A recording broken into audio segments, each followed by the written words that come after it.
Hello my dear lovely students. कोई नामुमकिन सी बात को मुमकिन करके तो दिखा, खुद पहचान लेगा ये जमाना, बस भीड़ से तू अलग चल के तो दिखा। अगर भीड़ से अलग नहीं चलोगे और इस समय आप दिन रात मेहनत नहीं करोगे तो बोर्ड एग्जाम में आपका परसेंटेज कम हो जाएगा। तो अगर सो रहे हो तो अभी जाग जाओ, क्योंकि अब आपके पास ज्यादा समय नहीं है। ऐसे में आज के इस वीडियो में मैं आपके लिए लेकर आया हूं क्लास 12 केमिस्ट्री के 20 ऐसे महत्वपूर्ण प्रश्नों को जो आपके बोर्ड एग्जाम में हर साल पूछे जाते हैं। बहुत सारे स्टूडेंट कह रहे थे सर आप चैप्टर 6, 7, 8 के क्वेश्चंस को नहीं बताते, तो आज हम लेकर आए हैं क्लास 12 केमिस्ट्री के चैप्टर 6, चैप्टर 7 और चैप्टर 8 तक सारे क्वेश्चन को हम इस वीडियो में कवर करेंगे। टोटल 20 क्वेश्चन है आपके इन चैप्टर में जो सबसे ज्यादा इंपॉर्टेंट है और हर साल पूछे जाते हैं, ट्रेंडिंग में चल रहे हैं। इसीलिए मैंने कहा कि कोई नामुमकिन सी बात को मुमकिन करके दिखा। बहुत सारे स्टूडेंट कहते हैं सर केमिस्ट्री में 95% लाना नामुमकिन है। देखिए कुछ भी नामुमकिन नहीं है, कुछ भी इंपॉसिबल नहीं है, आप सब कुछ कर सकते हैं, कुछ ऐसा नहीं है जो आप नहीं कर सकते। तो आज की जो क्लास है ये क्लास 12 केमिस्ट्री की सबसे इंपॉर्टेंट क्लास होगी, क्योंकि चैप्टर 6 से चैप्टर 8 तक जितने भी क्वेश्चन है सबको पढ़ेंगे। बस इतना पढ़ लो। हम इस वीडियो में अति लघु उत्तरीय प्रश्नों को भी पढ़ेंगे, 2 नंबर वाले लघु उत्तरीय प्रश्न जो आपके आते हैं 3 और 4 नंबर वाले उनको भी पढ़ेंगे, और विस्तृत उत्तरीय जो आपके आते हैं 5 नंबर वाले उनको भी पढ़ेंगे। मतलब ये जो 20 प्रश्न में बताऊंगा इसमें सारे क्वेश्चन होंगे, शॉर्ट से लेकर लॉन्ग तक। तो ये वीडियो बहुत ही ज्यादा इंपॉर्टेंट है, इसी से विस्तृत उत्तरीय प्रश्न आते हैं। तो इस वीडियो को आप लोग लाइक कर देना, ज्यादा टाइम हम लोग वेस्ट नहीं करेंगे और अब खुद को लगा देंगे पढ़ाई में, इन्वेस्ट कर देंगे खुद को, रिटर्न तो आपको एक रिजल्ट में ही मिलेगा। ठीक है, तो चलिए स्टार्ट करते हैं। सबसे पहले हम लोग देखते हैं चैप्टर 6 हैलो एल्केन तथा हैलो एरीन के टॉपिक्स को। सबसे पहला क्वेश्चन अगर हम लोग बात करें, और ये जो हमारे क्वेश्चन होंगे ये मेनली चैप्टर 6 जो हमारा हैलो एल्केन तथा हैलो एरीन है इस चैप्टर का होगा। देखिए सबसे फर्स्ट क्वेश्चन कुछ इस प्रकार से लघु उत्तरीय प्रश्नों में आता है, जो क्वेश्चन मैं इस वीडियो में बताने वाला हूं। ठीक है, देखिए निम्नलिखित पर टिप्पणी लिखिए। फर्स्ट है वुड्स अपक्रिया, सेकंड है वुड्स फिटिंग अपक्रिया। इस पर आपको टिप्पणी लिखना है।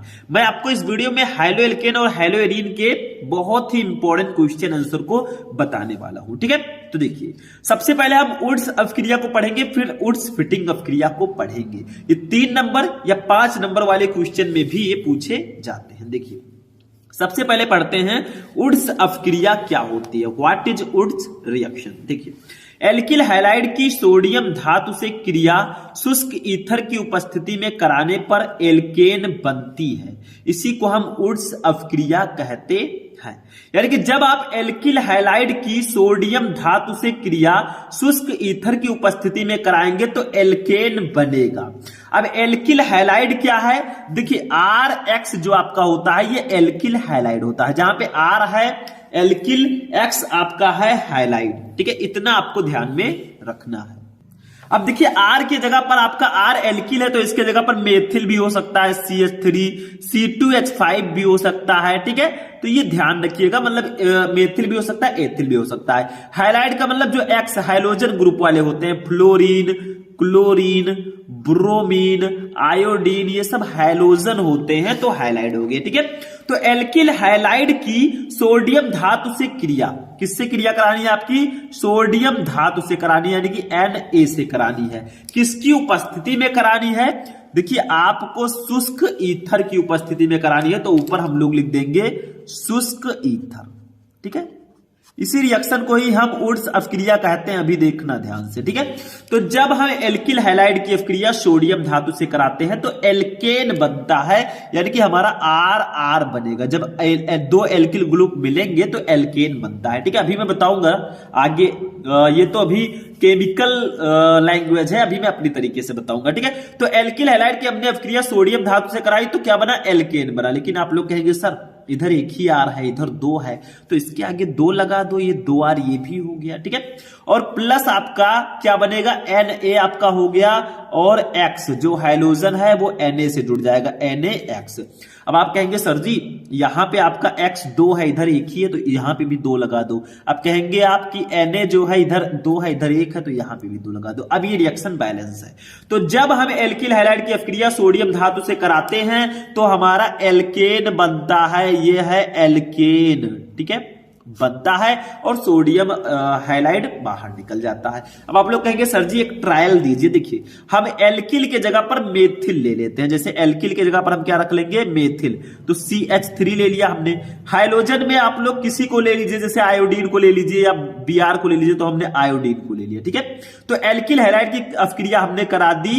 इसी तरह सेम लिखना है 2RX प्लस 2Na, ठीक है। सिर्फ हमें R के एल्किल के जगह पर मेथिल कर दिया, हाइड्रोजन के जगह पर I कर दिया है, ठीक है। अब देखिए ये क्या बनेगा, वही रिएक्शन ये भी है, लेकिन मैंने यहां पे रख दिया है डायरेक्ट केमिकल फॉर्मूला को ही, ठीक है। तो ये शुष्क ईथर की उपस्थिति में ये होगा, शुष्क ईथर,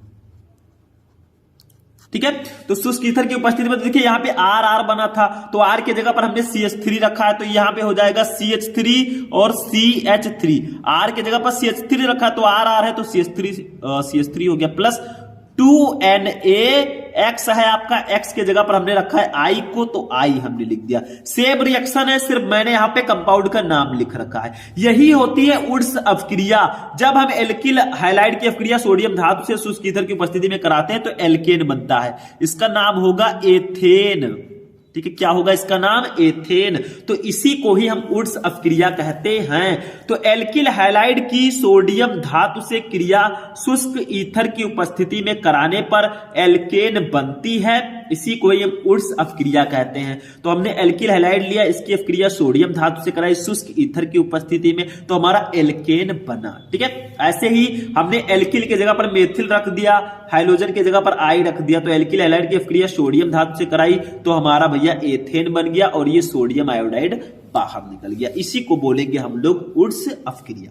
लेकिन अभी हमारा क्वेश्चन कंप्लीट नहीं हुआ है, दूसरा रिएक्शन भी हमें लिखना है, वुड्स फिटिंग अभिक्रिया। देखिए नेक्स्ट हमारा रिएक्शन है वुड्स फिटिंग अभिक्रिया। अब ये क्या होता है भैया, ये भी लगभग वुड्स अभिक्रिया की तरह रहेगा, बस थोड़ा सा डिफरेंस रहेगा। देखो एल्किल हैलाइड का एरिल हैलाइड से शुष्क ईथर की उपस्थिति में सोडियम धातु में संयोग करके एरोमेटिक हाइड्रोकार्बन प्राप्त करने की अभिक्रिया वुड्स फिटिंग अभिक्रिया कहलाती है। यानी कि आपको एल्किल हैलाइड के साथ एरिल हैलाइड को भी ले लेना है। एरिल हैलाइड का मतलब जैसे आयोडोबेंजीन हो गया, ठीक है, तो ले लेना है। तो एल्किल हैलाइड के साथ एरिल हैलाइड, मतलब एक कंपाउंड, एक रिएक्टेंट आपका और बढ़ जाएगा एरिल हैलाइड, बाकी वही है। शुष्क ईथर में सोडियम की उपस्थिति में संयोग कराना है तो आपका एरोमेटिक हाइड्रोकार्बन बनेगा। वहां पे एल्केन बनता था, यहां पे एरोमेटिक हाइड्रोकार्बन बनेगा। इस अभिक्रिया को वुड्स फिटिंग अभिक्रिया कहते हैं। उदाहरण देखो, मेथिल आयोडाइड व आयोडोबेंजीन। देखिए मेथिल आयोडाइड आपका एल्किल हैलाइड है, इसकी अभिक्रिया आयोडोबेंजीन से हमने कराई। आयोडोबेंजीन जो आपका है ये एरिल हैलाइड है, ठीक है, से अभिक्रिया कराने से टालुइन बना जो कि एरोमेटिक हाइड्रोकार्बन है। देखो अभी समझना, देखिए इसमें क्या होता है, इसमें हमें एल्किल हैलाइड लेना है, जैसे हमने उसमें लिया था CH3I ले लिया हमने, ठीक है। इसकी अभिक्रिया हमें करानी है आयोडोबेंजीन से, एरिल हैलाइड से। तो आयोडोबेंजीन का फॉर्मूला होता है C6H5I, ठीक है। किसकी उपस्थिति में, सोडियम धातु की उपस्थिति में, तो ये सोडियम हो गया, ठीक है। उसी तरह है, सिर्फ यहां पे आपको एरिल हैलाइड अलग से ले लेना है, ठीक है। ये देखो ये आपका ऊपर रहेगा शुष्क ईथर, शुष्क ईथर, ठीक है, इसकी उपस्थिति में कराना है। तो क्या बनेगा यहां पे देखिए ये C6H5 हो गया, C6H5, ठीक है, और ये CH3 आकर इस बेंजीन से जुड़ जाएगा तो CH3 बन जाएगा, ठीक है। अब बचा क्या हमारा, देखिए I यहां पे 2 है भैया, यहां पे Na है, तो हमारा NaI बचेगा। लेकिन देखो यहां पे I 2 है, यहां पे I 1 ही है, तो यहां पे इसको भी 2 कर देते हैं 2 लगाकर। अब यहां पे सोडियम 2 हो गया, यहां पे 1 है, तो इसके आगे भी 2 लगा देते हैं। ये आपका रिएक्शन हो चुका है, ठीक है। तो इसमें क्या होता है, वुड्स फिटिंग अभिक्रिया में एल्किल हैलाइड के साथ एरिल हैलाइड की अभिक्रिया शुष्क ईथर की उपस्थिति में सोडियम से कराना होता है। ठीक है, तो हमारा एरोमेटिक हाइड्रोकार्बन बनता है। मतलब इसमें आपको आयोडोबेंजीन को बढ़ा देना। ये है मेथिल आयोडाइड, या इसी को एल्किल हाइलाइड भी बोलते हैं। देखिए एल्किल की जगह पर मेथिल, हाइलाइड की जगह पर आयोडाइड, तो ये मेथिल आयोडाइड है। ठीक है, इसका नाम है आयोडोबेंजीन। क्या नाम है इनका? आयोडोबेंजीन। ठीक है, हमने एल्किल हैलाइड की एरिल हैलाइड से सोडियम धातु के से क्रिया कराई तो बना क्या? टालुइन बना। इसका नाम है टालुइन। बेंजीन रिंग के साथ अगर CH3 जुड़ा है मेथिल ग्रुप तो वो टालुइन होगा और सोडियम आयोडाइड बाहर निकल गया। उसी की तरह है, सिर्फ इसमें आपको अलग से एरिल हैलाइड को जोड़ देना है आयोडो बेंजीन को, बाकी उसी की तरह है। ठीक है, तो ये आपका हो गया वुड्स फिटिंग अपक्रिया। ठीक, तो दोनों समझ में आ गया। दो ही पूछा गया था भैया कि निम्नलिखित पर टिप्पणी कीजिए, वुड्स अपक्रिया, वुड्स फिटिंग अपक्रिया, दोनों को हमने समझ लिया। चलिए आगे बढ़ते हैं, नेक्स्ट क्वेश्चन देखते हैं इस चैप्टर का जो मोस्ट इंपॉर्टेंट है। अब देखिए स्टूडेंट, इस चैप्टर का जो दूसरा मोस्ट इंपॉर्टेंट टॉपिक है वो है डीडीटी पर संक्षिप्त टिप्पणी लिखिए। डीडीटी क्या होता है, ये क्वेश्चन देखो ऐसे आता है, डीडीटी पर संक्षिप्त टिप्पणी लिखिए। देखो, डीडीटी का उपयोग एक संपर्क कीटनाशक की भांति किया जाता है। कीटनाशक है ये, इससे कीटों पतंगों को मारते हैं। सस्ता तथा शक्तिशाली होने के कारण मक्खी, मच्छर, कीड़े मकोड़े, शलभ तथा कृषि पीड़कों को मारने के लिए इसका व्यापक स्तर पर उपयोग किया जाता है। ये मुख्यतः मलेरिया फैलाने वाले मादा एनोफिलीज मच्छर तथा टाइफस वाहक जुओं को समाप्त करने में प्रभावकारी है। द्वितीय विश्व युद्ध के पश्चात कीटनाशक के रूप में डीडीटी का उपयोग विश्व स्तर पर तेजी से बढ़ा। कीटों की अनेक प्रजातियों ने डीडीटी के प्रति प्रतिरोधात्मकता विकसित कर ली तथा यह मछलियों के लिए अति विषैली सिद्ध हुई। यदि जंतु इसका निरंतर अंतर्ग्रहण करता रहता है तो समय के साथ इसकी मात्रा निरंतर बढ़ती जाती है। यह बढ़ी हुई मात्रा जंतुओं के जनन तंत्र पर विपरीत प्रभाव डालती है। मतलब अगर जीव जंतु इसका निरंतर इसका यूज करते रहे, पीते खाते रहे भैया, तो खाते पीते घर से विदा हो जाएंगे। मतलब जंतुओं के जनन तंत्र पर विपरीत प्रभाव पड़ेगा। इसके दुष्प्रभावों को देखते हुए यूएसए ने 1973 ईस्वी में डीडीटी पर प्रतिबंध लगा दिया था। यूएसए ने 1973 में डीडीटी पर प्रतिबंध लगा दिया। यद्यपि विश्व में अनेक स्थानों पर इसका उपयोग आज भी हो रहा है, जबकि विश्व में अनेक स्थान पर अभी भी इसका उपयोग हो रहा है। तो ऐसे टिप्पणी लिख देना है, डीडीटी काफी खतरनाक है, फिर भी कीड़े मकोड़े जो है उनको मारने के लिए इसका यूज हम लोग करते हैं। बस हो गया, ये भी टॉपिक हो गया। ठीक है, नेक्स्ट टॉपिक देखिए जो कि काफी ज्यादा इंपॉर्टेंट है हमारे अकॉर्डिंग। ये देखिए, ये टॉपिक रिएक्शन है, नेम रिएक्शन। देखो ऐसे क्वेश्चन आता है, निम्नलिखित पर टिप्पणी लिखिए। फ्रीडल क्रॉफ्ट अपक्रिया और हाइलोफॉर्म अपक्रिया, ये सब क्वेश्चन भैया काफी ज्यादा इंपॉर्टेंट होते हैं आपके एग्जाम के लिए। ये आपके 3-3 नंबर में ये क्वेश्चन आते हैं, मतलब बहुत ज्यादा इंपॉर्टेंट है। जो 4-4 नंबर वाले क्वेश्चन है ना, उनमें ये सारे क्वेश्चन आपको दिए जाते हैं। देखो क्या है, पहले हम फ्रीडल क्रॉफ्ट अपक्रिया को पढ़ेंगे जैसे हमने अभी पढ़ा था। ठीक है, तो देखिए इसको समझते हैं। देखो फ्रीडल क्रॉफ्ट अपक्रिया, जब बेंजीन या अन्य एरोमेटिक हाइड्रोकार्बन और किसी एल्किल या एसिल हैलाइड को निर्जल AlCl3 की उपस्थिति में अपकृत करते हैं। मतलब बेंजीन को ले लीजिए और एल्किल हैलाइड को ले लीजिए, ठीक है, और दोनों को रिएक्शन करा दीजिए, तो बेंजीन नाभिक का हाइड्रोजन परमाणु एल्किल या एसिल मूलक द्वारा प्रतिस्थापित हो जाता है। इस अपक्रिया को फ्रीडल क्रॉफ्ट अपक्रिया कहते हैं। अब समझो भैया, कुछ नहीं है इसमें, रिएक्शन समझो। देखो क्या कहा गया है, जब बेंजीन या अन्य एरोमेटिक हाइड्रोकार्बन, हम बेंजीन को ले लेते हैं, बेंजीन का फॉर्मूला होगा C6H6। इसकी अपक्रिया किससे करानी है, किसी एल्किल या एसिल हैलाइड, तो एल्किल हैलाइड को ले लेते हैं जो अभी हमने लिया था, CH3Cl को हमने ले लिया। ठीक है, किसकी उपस्थिति में करानी है वो भी ऊपर दिया गया है। देखो निर्जल AlCl3 की उपस्थिति में। ठीक है, अब AlCl3 है क्या, ये एल्यूमिनियम क्लोराइड होता है। ठीक है, तो हम ऐसे लिखेंगे, गिब्स आउट कर दीजिएगा, निर्जल AlCl3, निर्जल AlCl3 इसकी उपस्थिति में हमें करानी है। तो बनेगा क्या भैया, देखो क्या कहा गया, तो बेंजीन नाभिक का हाइड्रोजन परमाणु एल्किल या एसिल मूलक द्वारा प्रतिस्थापित हो जाता है। यानी कि बेंजीन का एक हाइड्रोजन हटेगा और CH3 जो एल्किल है वो इससे जुड़ जाएगा, यानी कि ये हो जाएगा C6H5CH3। देखो बेंजीन बेंजीन का एक हाइड्रोजन परमाणु जो है ये एल्किल या एसिल मूलक जो CH3 है इससे प्रतिस्थापित हो जाता है, तो ये जाकर बेंजीन में जुड़ गया। ठीक है, और बचा क्या आपका यहाँ पे H यहां से निकला और Cl, HCl बचा। यही है फ्रीडल क्रॉफ्ट्स अफ्क्रिया। ठीक है, इसका नाम है बेंजीन, इनका नाम है मेथिल क्लोराइड। नाम लिख देते हैं भाई, नाम में क्या रखा है, असली मजा तो काम में है। ठीक है, मेथिल क्लोराइड। ठीक है, इनका नाम है भैया का टालुइन, नाम है टालुइन। ठीक है, अभी मैंने बताया था। तो क्या कहा गया, जब किसी बेंजीन या अन्य एरोमेटिक हाइड्रोजन कार्बन का किसी एल्किल हैलाइड या एसिल हैलाइड से अपक्रिया कराते हैं निर्जल AlCl3 की उपस्थिति में, तो क्या होता है, बेंजीन का एक हाइड्रोजन जो है वो एल्किल या एसिल मूलक द्वारा प्रतिस्थापित हो जाता है और इस बेंजीन से एक हाइड्रोजन गया और एल्किल इससे जुड़ जाता है। यही है भैया हमारा फ्रीडल क्रॉफ्ट्स अपक्रिया। तो एल्किल हैलाइड तो हमने ले लिया। अब कहा गया है कि किसी एल्किल या एसिल हैलाइड, अगर आपका एसिल हैलाइड भी होता है तो भी वही प्रोसेस होगा। जैसे देखो C6H6 बेंजीन हो गया, अब एल्किल हैलाइड की जगह पर एसिल हैलाइड ले लेंगे। एसिल का मतलब जैसे CH3 COCl हमने ले लिया, ये एसिटिल क्लोराइड है, इसी को एसिल हैलाइड भी बोलते हैं। ठीक है, और इसका रिएक्शन करा दो निर्जल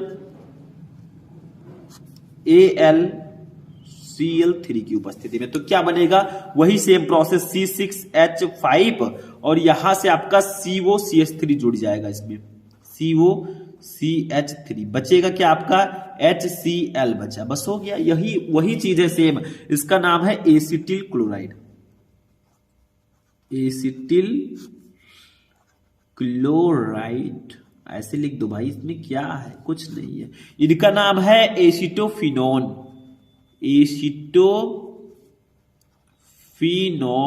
ठीक है, ऐसे लिख दो, काम खत्म। यही है, बस यही है कि जब बेंजीन की अपक्रिया किसी एल्किल या एसिल हैलाइड से AlCl3 की उपस्थिति में कराते हैं तो बेंजीन का एक हाइड्रोजन जो है वो एल्किल या एसिल मूलक द्वारा प्रतिस्थापित हो जाता है। बस यही है, सिंपल सा है, इसमें कुछ नहीं है। और मैंने आपको बताया है कि इस रिएक्शन को बिल्कुल से प्रिपेयर कर लीजिएगा, क्योंकि ये 4 नंबर वाले में भी आते हैं।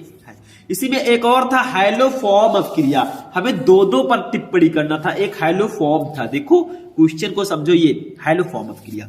तो हाइलोफॉर्म अपक्रिया क्या होता है, देखो एथिल अल्कोहल, एसिटल्डिहाइड, एसीटोन तथा जिनमें ओन ऑल लगा हो वे सभी यौगिक हाइलोफॉर्म अपक्रिया देते हैं। मतलब एथिल अल्कोहल, एसिटल्डिहाइड, एसीटोन जिसमें ओन जो है ये कीटोन का फंक्शनल ग्रुप होता है, ऑल जो है ये एल्कोहल का फंक्शनल ग्रुप होता है, एसिटल्डिहाइड का अल होता है। तो जिसमें ये सब लगा हो वो सभी यौगिक हाइलोफॉर्म अपक्रिया देते हैं। उपरोक्त यौगिकों में से किसी भी एक यौगिक, इसमें से कोई एक यौगिक ले लीजिए और उसको हाइड्रोजन का मतलब क्लोरीन ले लीजिए तथा NaOH के साथ गर्म करने पर हाइलोफॉर्म बनता है। देखो हम ले लेते हैं, मान लीजिए एथिल अल्कोहल हमने ले लिया, क्योंकि ये सब हाइलोफॉर्म अपक्रिया देते हैं। तो C2H5OH ये एथिल अल्कोहल है, इसकी अपक्रिया किससे करानी है, उपरोक्त में से किसी भी एक यौगिक को हाइड्रोजन Cl2 से हम लोग करा देते हैं। ठीक है, और किससे करानी है, NaOH से, तो NaOH से भी करा देते हैं।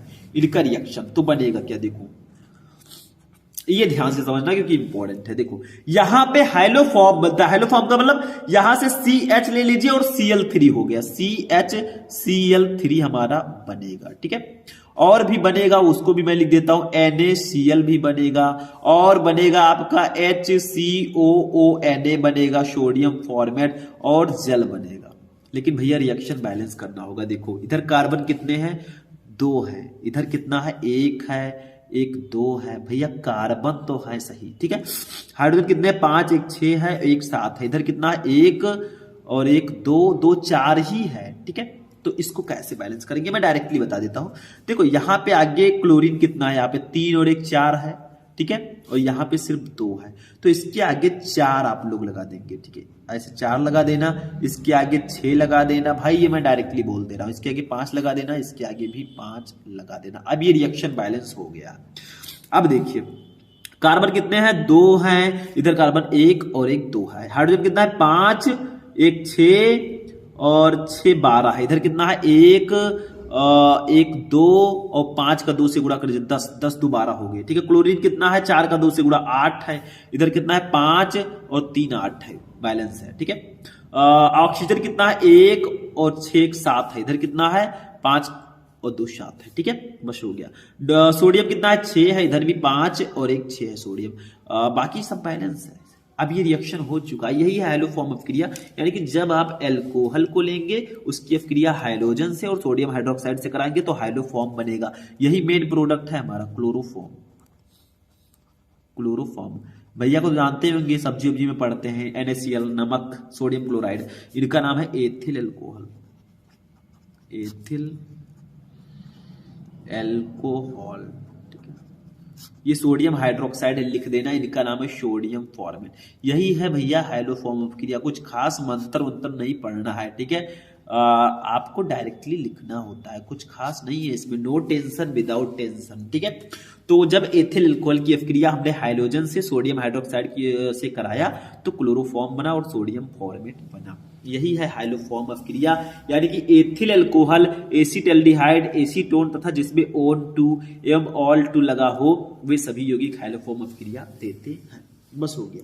इसमें कुछ भी नहीं करना है। जो जो करना था वो आपके भाई ने बता दिया। अब हम चलेंगे अपने नेक्स्ट क्वेश्चन की ओर, जो विस्तृत उत्तरीय प्रश्नों में आता है। क्वेश्चन देखो, समझ जाओगे। ये देखो क्वेश्चन, देखो क्वेश्चन पे ध्यान दो। और ये क्वेश्चन बहुत ज्यादा इंपॉर्टेंट है मेरे अकॉर्डिंग। इसको पढ़ते हैं हम लोग। देखो क्वेश्चन क्या है।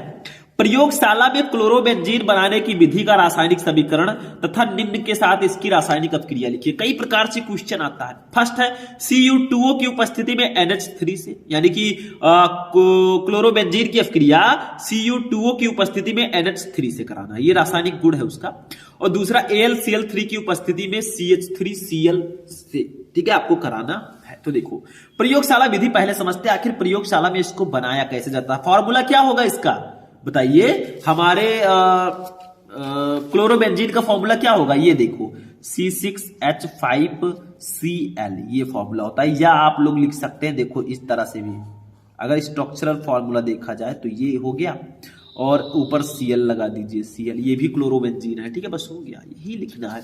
ये फॉर्मूला होता है। तो कैसे बनाओगे देखो। प्रयोगशाला में क्लोरोबेंजीन का विरचन बेंजीन डाइएजोनियम क्लोराइड को सांद्र हाइड्रोक्लोरिक अम्ल के साथ, मतलब आप बेंजीन डाइएजोनियम क्लोराइड ले लीजिए, उसकी सांद्र हाइड्रोक्लोरिक अम्ल के साथ क्यूप्रस क्लोराइड की उपस्थिति में लगभग 60 डिग्री सेंटीग्रेड ताप पर गर्म करके किया जाता है। इस अभिक्रिया को सैंडमायर अभिक्रिया भी कहते हैं। अगर अलग से पूछा जाता है भैया सैंडमायर अभिक्रिया क्या है तो आपको बताना होगा। ठीक है, सैंडमायर अभिक्रिया में यही है कि प्रयोगशाला में क्लोरोबेंजीन का विरचन बेंजीन डाइएजोनियम क्लोराइड को सांद्र हाइड्रोक्लोरिक अम्ल के साथ क्यूप्रस क्लोराइड की उपस्थिति में लगभग 60 डिग्री सेंटीग्रेड पर ताप पर गर्म करके किया जाता है। इस अभिक्रिया को सैंडमायर अभिक्रिया कहते हैं और यही क्लोरोबेंजीन बनाने की प्रयोगशाला विधि भी है।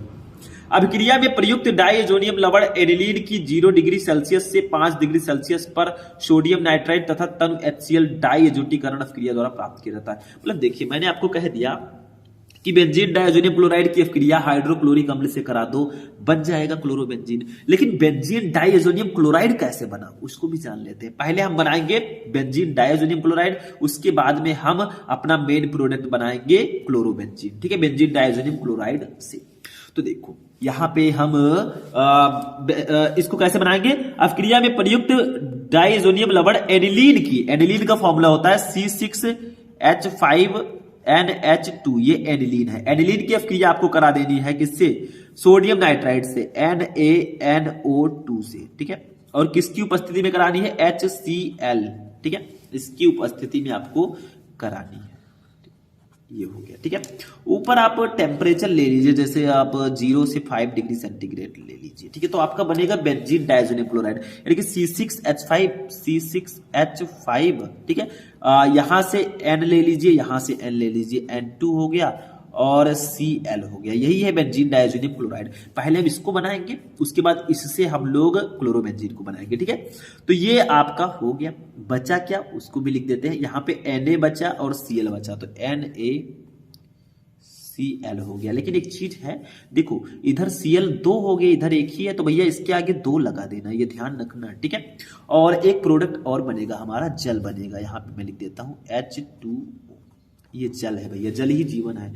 तो देखिए पहले हमने बेंजीन डायजोनियम क्लोराइड बनाया। देखिए हमने क्या किया, एनिलीन लिया, उसकी अपक्रिया सोडियम नाइट्राइड से हाइड्रोक्लोरिक अम्ल के साथ करा दिया, तो हमारा बेंजीन डायजोनियम क्लोराइड बन गया। इनका नाम है एनिलीन, एनिलीन इनका नाम है बेंजीन डायजोनियम क्लोराइड। लिख देता हूं मैं, यहां से लिखता हूं थोड़ा, ठीक है।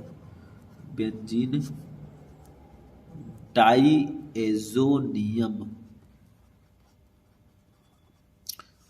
डाइएजोनियम क्लोराइड, ठीक है। बड़ा नाम है भाई, तो मैंने थोड़ा दूर से लिखा है, और नाम तो इन्हीं का है, ये ऊपर वाले, ठीक है।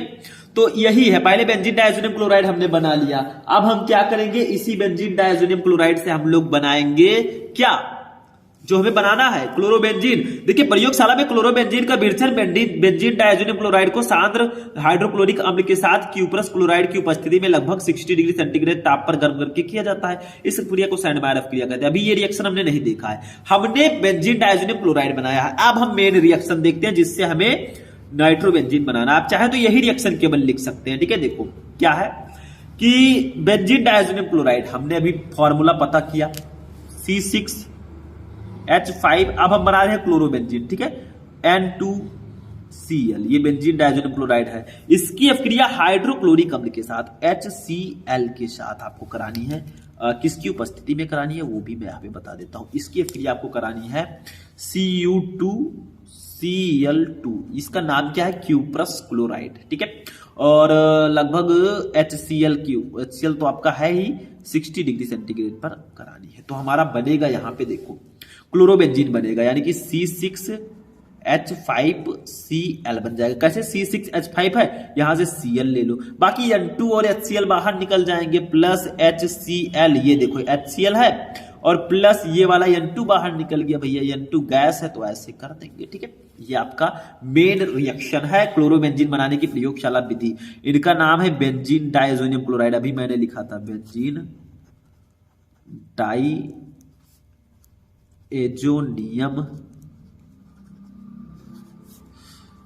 क्लोराइड, ठीक है, क्लोराइड। और इनका नाम है भैया क्लोरोबेंजीन,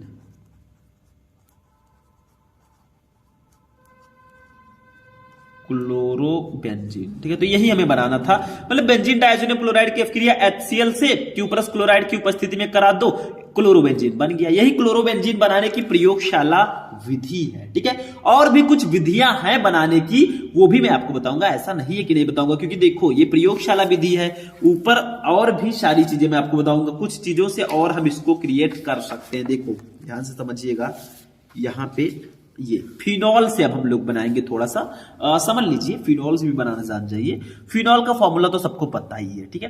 क्या होता है, ये फॉर्मूला होता है, मैं लिख देता हूं C6H5OH। फिनॉल से अगर आपको बनाना है तो फिनॉल पर फास्फेरस पेंटाक्लोराइड की अपक्रिया से बेंजीन C6H5Cl बनता है, क्लोरोबेंजीन। तो इसकी अपक्रिया हमें PCl5 से करा देनी है, PCl5 से, ठीक है, हम करा देंगे भैया। क्या है हमारा, ठीक है, बनेगा क्या, देखो पहले तो हमारा बनेगा PO। देखिए यहां से यहां हमारा क्या बनेगा, देखो ध्यान से समझना, बहुत इंपॉर्टेंट है। C6H5 हमारा हो गया, C6H5, यहां से Cl को एक ले लेंगे, Cl हो गया। ये तो हमारा मेन प्रोडक्ट बन गया क्लोरोबेंजीन। देखो C6H5 ले लिया, Cl ले लिया, फिर क्या बचा भैया, ध्यान से समझना इसको, रिएक्शन को। यहां से H ले लेंगे और Cl ले लेंगे, एक HCl बचा। अब बचा क्या, टोटल हमारा P बचा, O बचा, और यहाँ पे 2 Cl हमने निकाल दिया, 5 था, 5 में से 2 गया, 3 बचा, तो ये POCl3 बचा, ठीक है। ये हो गया आपका, बस यही हमारा बन गया। देखिए ये है फिनॉल, और फिनॉल की अपक्रिया हमने फास्फेरस पेंटाक्लोराइड से के साथ कराई, तो हमारा ये बन गया क्लोरोबेंजीन, क्लोरोबेंजीन, ठीक है। ये हमारा बन गया। क्या प्रॉब्लम है, मतलब कुछ भी नहीं है इसमें। और ये POCl3 क्या है, इसका नाम है फास्फोरस ऑक्सीक्लोराइड, लिख दीजिएगा, बस हो गया। एक और रिएक्शन आता है, मैंने देखा है, काफी इंपॉर्टेंट है, गाटरमान कॉक अपक्रिया या गाटर मान अपक्रिया द्वारा भी हम बना सकते हैं क्लोरोबेंजीन को। देखो इस अपक्रिया में बेंजीन डायजोनियम क्लोराइड को कॉपर चूर्ण व HCl के साथ गर्म करके क्लोरोबेंजीन बनाया जाता है। तो देखो हम क्या करेंगे, इसमें बेंजीन डायजोनियम क्लोराइड ले लेंगे C6H5N2Cl, ठीक है। इसको क्या करना है आपको, इस अपक्रिया में बेंजीन डायजोनियम क्लोराइड को कॉपर चूर्ण व HCl के साथ गर्म करके, तो कॉपर चूर्ण ले लेंगे और HCl ले लेंगे भैया और गर्म करेंगे, तो हमारा बन जाएगा वही C6H5Cl और N2। देखिए C6H5Cl और N2 बाहर निकल गया गैस के रूप में, ये देखो, ठीक है, ये हमारा हो गया। तो इसका नाम है बेंजीन डायजोनियम क्लोराइड, लिख दो भाई, बड़ा है, मैं बार बार नहीं लिखूंगा, ठीक है, पता है ये। इनका नाम है क्लोरोबेंजीन। तो ये क्लोरोबेंजीन बनाने की विधियां थी, ठीक है। इसके भौतिक गुण को जान लेते हैं थोड़ा सा, फिर रासायनिक गुण को समझेंगे। देखिए भौतिक गुण क्या है, अब देखिए स्टूडेंट इसके भौतिक गुण क्या क्या है, ठीक है, मतलब फिजिकल प्रॉपर्टीज क्या है। सबसे पहला, क्लोरोबेंजीन रंगहीन, सुगंधित, भारी द्रव होता है। मतलब क्लोरोबेंजीन जो है ये रंगहीन है, इसका कोई कलर नहीं है और ये सुगंधित है, भारी द्रव है। दूसरा, इसका क्वथनांक 132 डिग्री सेंटीग्रेड होता है, मतलब इसका जो क्वथनांक है बॉइलिंग पॉइंट वो 132 डिग्री सेंटीग्रेड होता है। तीसरा, यह जल में अविलेय है, मतलब बहुत कम विलेय है, परंतु एल्कोहल तथा ईथर में पूर्ण विलेय है।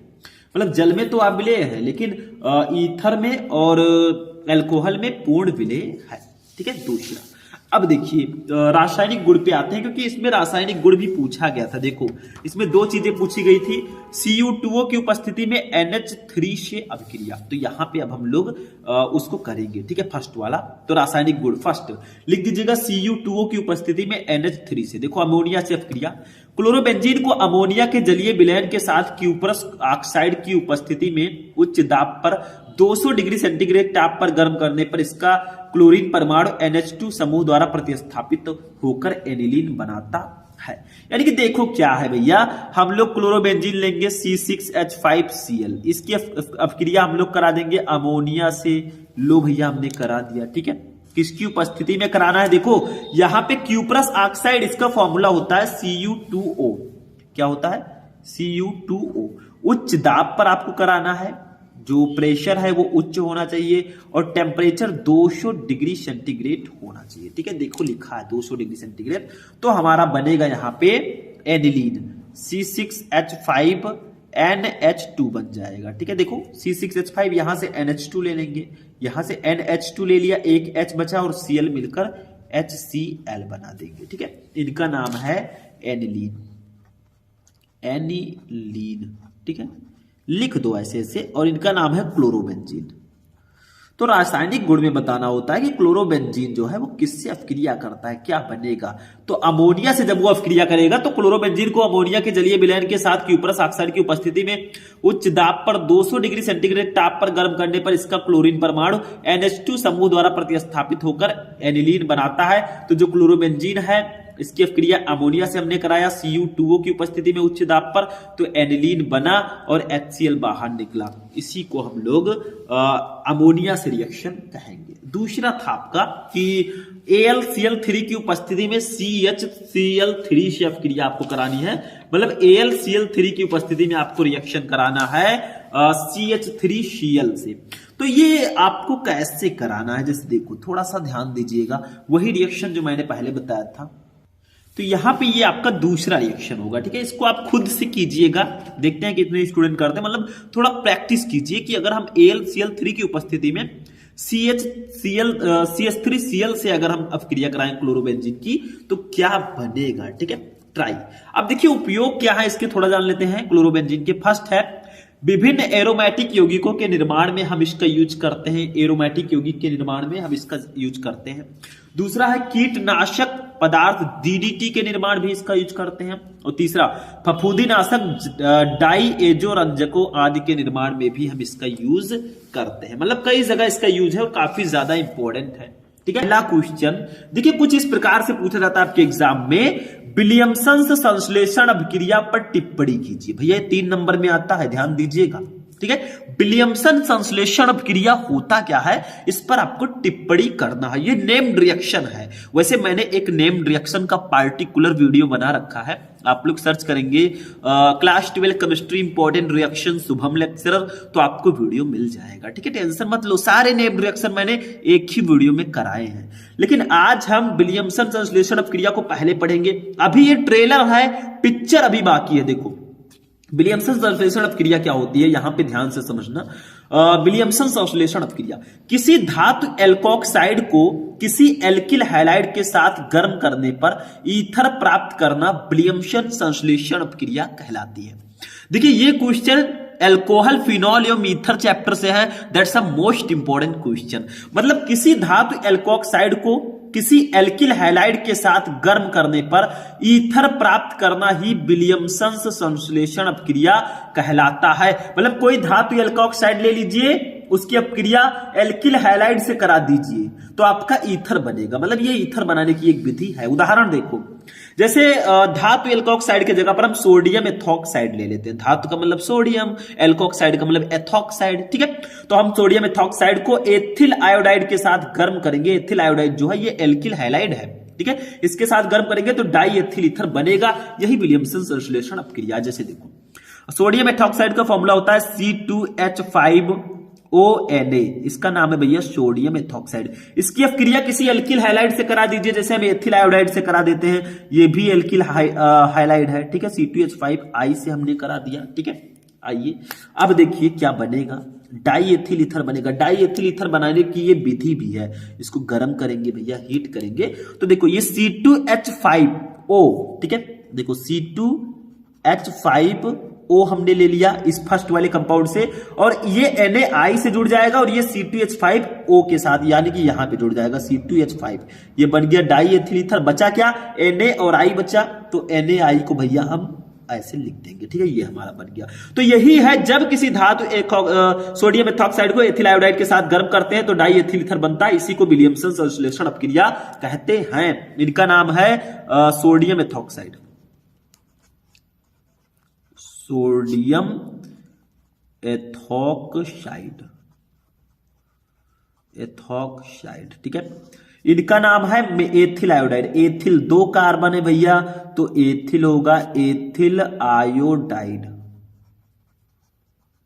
आयोडाइड। ठीक है, इनका नाम है डाई एथिल ईथर। क्या नाम है इनका, डाई एथिल ईथर। ठीक है, तो यही है विलियमसन संश्लेषण अपक्रिया। मतलब कोई धातु एल्कोक्साइड ले लीजिए, उसकी अपक्रिया एल्किल हैलाइड से करा दीजिए, ईथर बनेगा। यही है विलियमसन संश्लेषण अपक्रिया। तो यही आपका फॉर्मूला हो जाएगा रिएक्शन। ठीक है, तो किसी धातु एल्कोक्साइड को किसी एल्किल हैलाइड के साथ गर्म करने पर ईथर प्राप्त करना ही विलियमसन संश्लेषण अपक्रिया कहलाता है। That's the most important reaction for your board exam. So इसको आप लोग पढ़ के ही जाइएगा। अभी हम और भी नेम्ड रिएक्शन पढ़ेंगे, टेंशन बिल्कुल मत लेना। सेकंड वाला क्वेश्चन देखते हैं क्या है।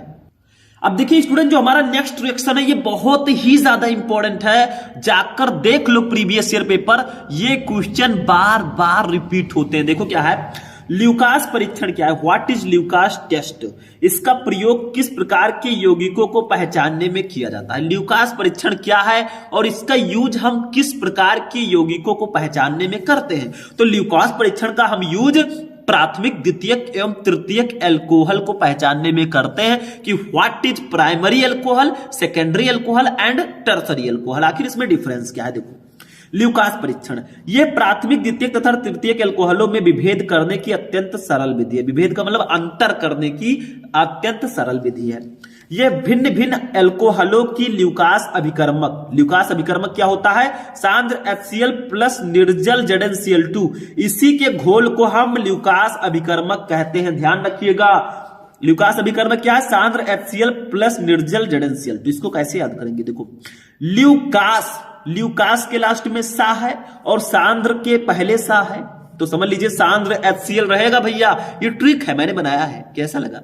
ठीक है, तो ल्यूकास के लास्ट में सा और सांद्र के स्टार्टिंग में सा, तो ये आपका ल्यूकास अभिकर्मक होगा। कहीं कहीं तनु HCl होता है, तो आप ध्यान रखिएगा ल्यूकास के लास्ट में ता नहीं है, सा है। ठीक है, तो के प्रति भिन्न भिन्न गति से अभिक्रिया करने पर आधारित है। मतलब इसका टेस्ट कैसे करते हैं, जैसे अल्कोहल को हम ल्यूकास अभिकर्मक के साथ रिएक्शन करा देंगे, कितने टाइम में रिएक्शन कंप्लीट हो गया, उसी धुंधलापन कैसे उत्पन्न होगा, उसी पर ये रिएक्टर। जैसे देखो किसी अल्कोहल में ल्यूकास अभिकर्मक मिलाने पर एल्किल क्लोराइड बनता है। अगर आप किसी अल्कोहल में ल्यूकास अभिकर्मक को मिलाते हैं तो एल्किल क्लोराइड बनेगा, जिससे धुंधलापन उत्पन्न होता है। जैसे देखो ये आपका अल्कोहल है ROH, आर क्या है, एल्किल है, अल्कोहल ROH है, तो अल्कोहल हो गया। जैसे आर की जगह पर आप मेथिल रख सकते हैं, एथिल रख सकते हैं, क्योंकि आर एल्किल होता है। आप CH3 रख सकते हैं, C2H5 भी रख सकते हैं, ठीक है।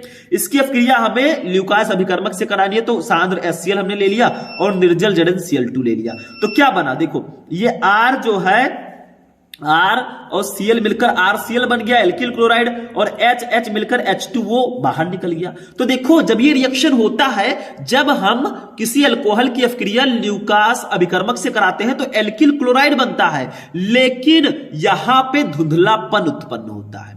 अब देखिए यहां पे विभेद कैसे करेंगे, धुंधलापन तो उत्पन्न होगा। अगर तुरंत धुंधलापन उत्पन्न हुआ तब तो वो तृतीयक अल्कोहल होंगे। देखिए तुरंत, तृतीयक मिलता जुलता है ना, तुरंत तृतीयक, ठीक है। अगर 5 से 10 मिनट बाद धुंधलापन उत्पन्न हो गया तो वो द्वितीयक अल्कोहल होंगे, और अगर धुंधलापन उत्पन्न नहीं हुआ तो वो प्राथमिक अल्कोहल होंगे, ठीक है। तो देखो जब हम अल्कोहल की अभिक्रिया ल्यूकास अभिकर्मक से कराते हैं तो एल्किल क्लोराइड बनता है और धुंधलापन उत्पन्न होता है। अब देखो कैसे अंतर करेंगे। फर्स्ट, कमरे के ताप पर तृतीयक अल्कोहल तुरंत धुंधलापन उत्पन्न करते हैं। अगर ये अल्कोहल तृतीयक अल्कोहल होगा तो धुंधलापन तुरंत उत्पन्न होगा। कमरे के ताप पर द्वितीयक अल्कोहल 5 से 10 मिनट बाद धुंधलापन उत्पन्न करते हैं, और अगर ये द्वितीयक अल्कोहल होगा तो 5 से 10 मिनट बाद धुंधलापन उत्पन्न होगा। और कमरे के ताप पर प्राथमिक अल्कोहल धुंधलापन उत्पन्न नहीं करते, अतः विलयन पारदर्शक होता है। और अगर तृतीयक अल्कोहल होगा, प्राथमिक अल्कोहल, तो ये धुंधलापन उत्पन्न करेगा ही नहीं। तो जब हम अल्कोहल की अभिक्रिया ल्यूकास अभिकर्मक से कराते हैं तो एल्किल क्लोराइड बनता है और धुंधलापन उत्पन्न होता है। अगर धुंधलापन तुरंत उत्पन्न हुआ तब वो तृतीयक होगा, तुरंत तृतीयक, देखिए ताता मिल रहा है, ठीक है।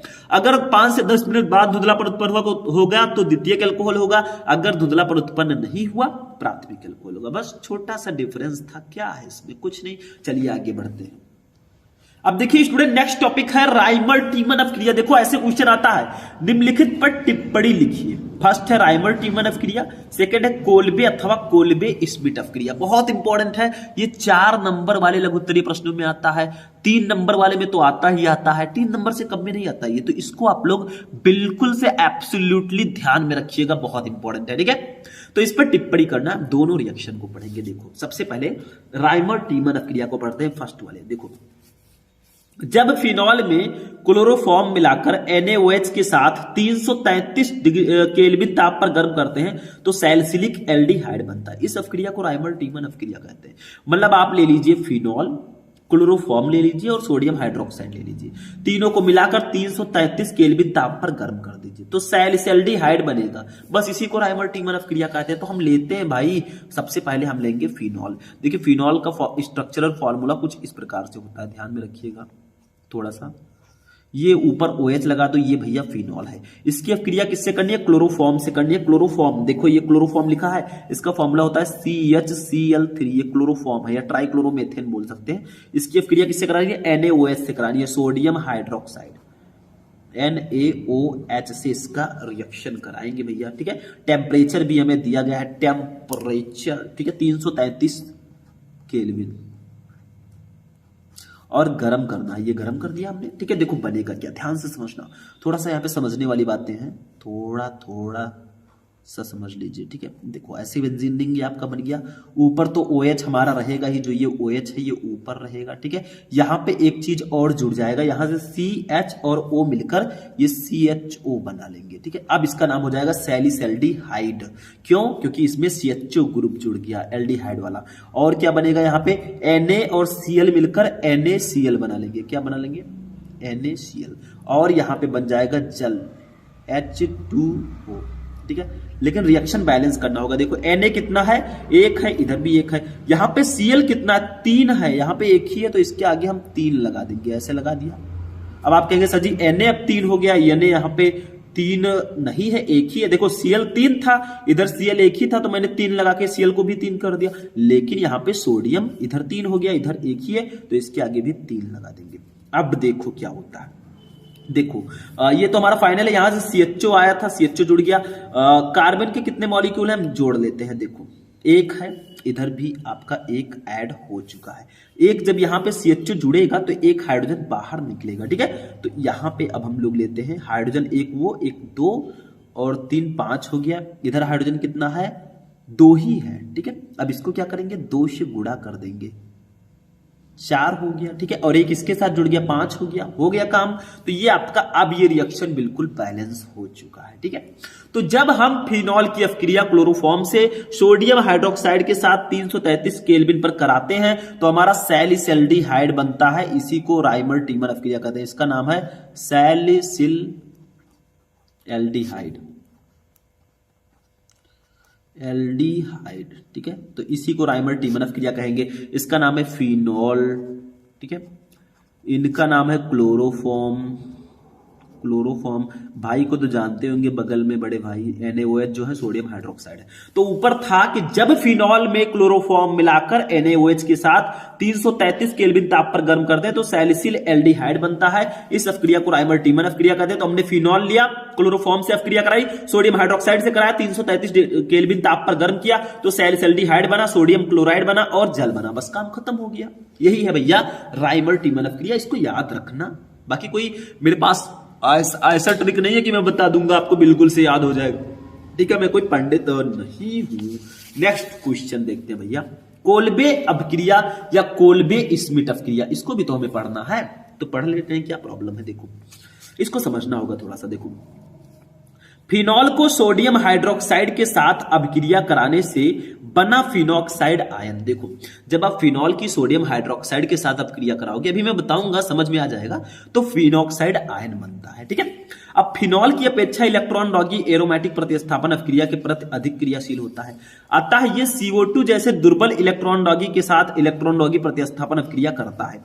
इससे 2 हाइड्रोक्सी बेंजोइक अम्ल यानी कि सैलिसिलिक अम्ल मुख्य उत्पाद के रूप में प्राप्त होता है। यानी कि सबसे पहले आप फिनॉल की अपक्रिया सोडियम हाइड्रोक्साइड से करा दीजिए। देखो ये है हमारे फिनॉल चच्चा, ठीक है। ये हो गया फिनॉल, हो गया ये।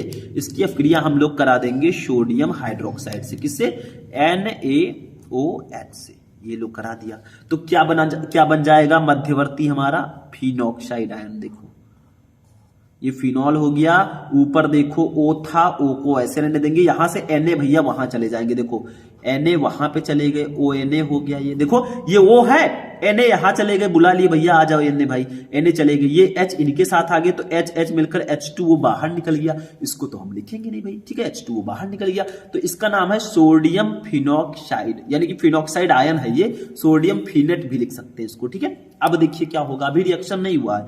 अब इसकी फिर से हम लोग कार्बन डाइऑक्साइड CO2 और H+ से रिएक्शन कराएंगे, तब ये क्या बनेगा, देखो ध्यान से समझना।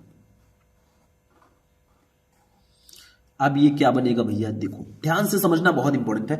O और H मिलकर OH बना लेंगे, ये तो आपका हो ही गया, ठीक है। यहां पे COO जो आपका है, ये COO, ठीक है, ये COO और एक H यहां से निकलेगा तो H मिलकर ये COOH बना लेंगे। बस यही है आपका कोल्बे अपक्रिया या कोल्बे स्मिट अपक्रिया, ठीक है। इनका नाम है फिनॉल, इनका नाम है सोडियम फिनेट, सोडियम फिनोट या फिनॉक्साइड आयन बोल सकते हैं। इनका नाम है 2 हाइड्रोक्सी बेंजोइक अम्ल, 2 हाइड्रोक्सी बेंजोइक। देखिए 2 पर हाइड्रोक्सी लगा तो हाइड्रोक्सी कर दिया। ये COOH जो है भैया ये ओइक होता है, यानी ये कार्बोक्सिलिक अम्ल होता है, तो बेंजोइक अम्ल हो गया, ठीक है। या इसी को सैलिसिलिक अम्ल बोलते हैं, ये भी नाम याद रखिएगा, सैलिसिलिक अम्ल, ठीक है, इसी को हम लोग बोलते हैं ये, ठीक है। तो यही बनता है, मतलब ऊपर देखिए थोड़ा पढ़ के समझिए। फिनॉल को सोडियम हाइड्रोक्साइड के साथ अपक्रिया कराने से बना फिनॉक्साइड आयन। देखिए हमने फिनॉल की अपक्रिया सोडियम हाइड्रोक्साइड से कराई तो फिनॉक्साइड आयन बना या सोडियम फिनेट बना, ठीक है। फिनॉक्साइड आयन फिनॉल की अपेक्षा इलेक्ट्रॉन रागी एरोमेटिक प्रतिस्थापन अपक्रिया के प्रति अधिक क्रियाशील होते हैं, अतः ये CO2 जैसे दुर्बल इलेक्ट्रॉन रागी के साथ इलेक्ट्रॉन विरागी प्रतिस्थापन अपक्रिया करता है। देखिए फिनॉक्साइड आयन जो है ये कार्बन डाइऑक्साइड के साथ प्रतिस्थापन अपक्रिया इसने किया तो क्या बना, इससे 2 हाइड्रोक्सी बेंजोइक अम्ल, देखो 2 हाइड्रोक्सी बेंजोइक अम्ल या सैलिसिलिक अम्ल मुख्य उत्पाद के रूप में प्राप्त होता है। इसी को हम कहते हैं कोल्बे अभिक्रिया या कोल्बे स्मिट अभिक्रिया। काम खल्ला समझ में आ चुका होगा, सिंपल सा रिएक्शन है, इट्स नो प्रॉब्लम, समझ गए होंगे। ठीक है, बस हो गया।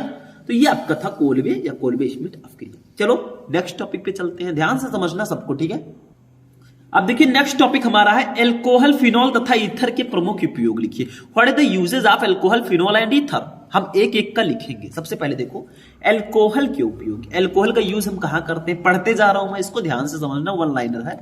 फर्स्ट, मेथिल अल्कोहल तथा गैसोलीन का 20% मिश्रण एक श्रेष्ठ मोटर ईंधन है। दूसरा, इसका प्रयोग तेल, वसा तथा वार्निश के विलायक के रूप में किया जाता है। तीसरा, इसका प्रयोग स्वचालित वाहनों के रेडिएटरों में प्रतिशीतलक के रूप में किया जाता है। चौथा, इसका प्रयोग रंजक, औषधियों तथा सुगंधियों के निर्माण में किया जाता है। पांचवा, इसका प्रयोग टेरिलीन तथा पॉलीथीन के निर्माण में भी होता है।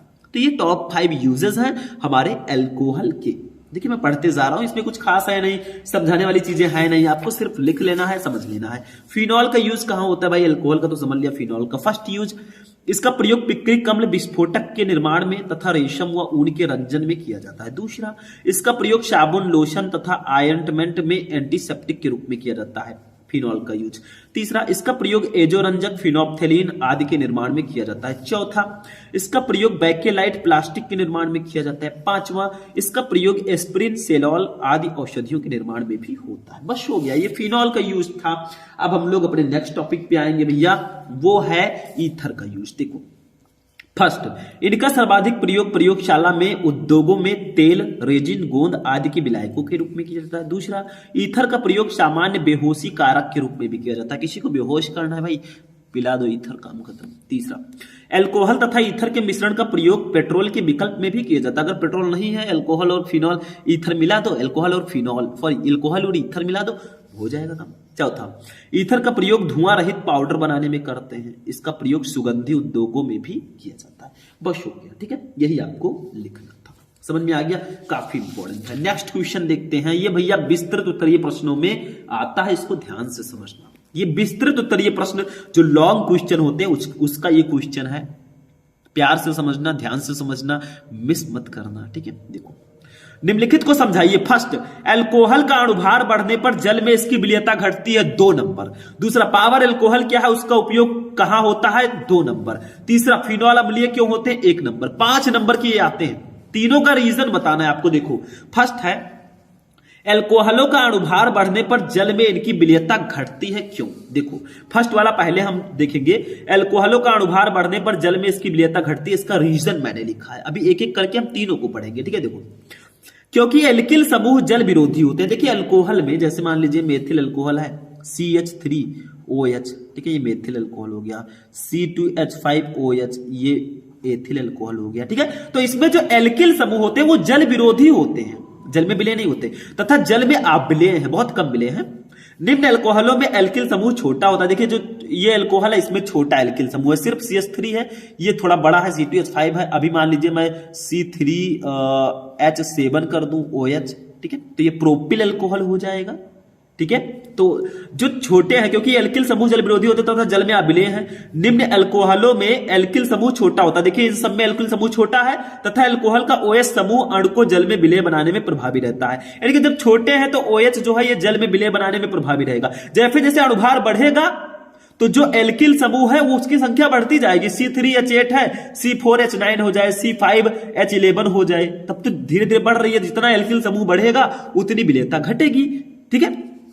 अब देखिए जैसे जैसे एल्किल समूह का आकार बढ़ता है, उच्च अणुभार के अल्कोहलों में एल्किल समूह की जल विरोधी प्रकृति OH समूह की जल विरोधी प्रकृति OH समूह की जल स्नेही प्रकृति पर प्रभावी होती जाती है, इसलिए विलेयता घटती है। मतलब भैया एल्किल समूह जितना कम होगा उतना वो एल्कोहल जल में विलय होगा। जैसे जैसे एल्किल समूह बढ़ता जाएगा, C3H7 से C4H9, C5H11, C6H13 होगा, ऐसे ऐसे आपका विलेयता घटती जाएगी, क्योंकि जो एल्किल समूह होते हैं ये जल विरोधी होते हैं, जितना कम होगा उतनी ज्यादा विलेयता रहेगी। ठीक है, तो इसीलिए कहा गया है कि एल्कोहलों का अणुभार बढ़ने पर जल में इसकी विलेयता घटती है। दूसरा रीजन अब देखते हैं हम लोग, दूसरा है पावर एल्कोहल क्या है, उसका उपयोग क्या है। देखो पावर एल्कोहल परिशोधित स्पिरिट बेंजीन की उपस्थिति में पेट्रोल में मिश्रित हो जाती है।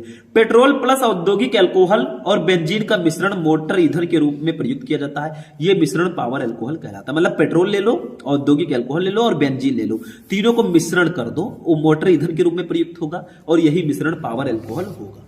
तीसरा, फिनॉल अम्लीय होते हैं, ऐसा क्यों है? आखिरकार फिनॉल अम्लीय क्यों होते हैं, चलिए जानते हैं। तो देखिए तीसरा हमारा, फिनॉल को जल में घोलने पर यह H+ आयन तथा फिनॉक्साइड आयन देता है, जो अनुनाद के कारण अस्थायी होता है, इसलिए फिनॉल अम्लीय होते हैं। यानी कि जब आप फिनॉल को जल में घोलेंगे तो ये H+ और फिनॉक्साइड आयन देगा। लो हम घोल के देखते हैं भैया, पानी में तो नहीं घोलेंगे, नहीं तो हमारा पेज खराब हो जाएगा। ठीक है, OH देखो ये फिनॉल है, इसको जल में हम घोलेंगे। देखो इसकी क्रिया जल से करा देंगे, मतलब जल में घोल देंगे भैया। ठीक है, H2O, जल तो पता है, जल ही जीवन है, H2O पता होना चाहिए। तो ये क्या होता है, फिनॉक्साइड आयन देता है। देखो ये हो गया, और इसके ऊपर सिर्फ O- है, ये फिनॉक्साइड आयन है। ठीक है, और हाइड्रोनियम आयन H3O+। ठीक है, तो इसीलिए ये जल में फिनॉल अम्लीय होते हैं, क्योंकि फिनॉल को जल में घोलने पर ये H+ आयन तथा फिनॉक्साइड आयन देता है। देखिए H+ आयन हो गया और इसका नाम है फिनॉक्साइड आयन, इसका नाम है फिनॉक्साइड आयन। ठीक है, आयन। तो यही रीजन है कि फिनॉल को जल में घोलने पर ये H+ आयन तथा फिनॉक्साइड आयन देते हैं। हमने फिनॉल लिया, जल में घोला, तो ये H+ आयन देगा और फिनॉक्साइड आयन देगा, जो अनुनाद के कारण अस्थायी होता है, इसलिए फिनॉल अम्लीय गुण प्रदर्शित करता है। बस हो गया, 5 नंबर हमने क्लियर कर लिया भैया। 3 क्वेश्चन था, तीनों का आंसर दे दिया, 5 नंबर क्लियर हो गया। ऐसे क्लियर करो, हर चीज जो है, कोई भी टॉपिक इजी या हार्ड नहीं होता। आप उसको हार्ड से हार्ड टॉपिक को चाहे तो इजी बना ले, और चाहे तो आप पढ़े नहीं और इजी टॉपिक को भी हार्ड बना ले, सब आपके ऊपर है, आप क्या बनाना चाहते हैं। ठीक है, खाना नहीं बनाना है। तो ये आपका हो गया क्वेश्चन। नेक्स्ट, अभी और क्वेश्चन है भैया विस्तृत उत्तरीय वाले, ध्यान से समझो, सारी चीजें बताऊंगा, टेंशन मत लो। चलिए नेक्स्ट क्वेश्चन देखते हैं। अब देखिए स्टूडेंट, हमारा जो नेक्स्ट क्वेश्चन है ये लॉन्ग क्वेश्चन में भी आता है और 4 नंबर वालों में भी आता है। देखो, एथेनॉल बनाने की औद्योगिक विधि का वर्णन कीजिए तथा रासायनिक समीकरण दीजिए। एथेनॉल आप कैसे बना सकते हैं?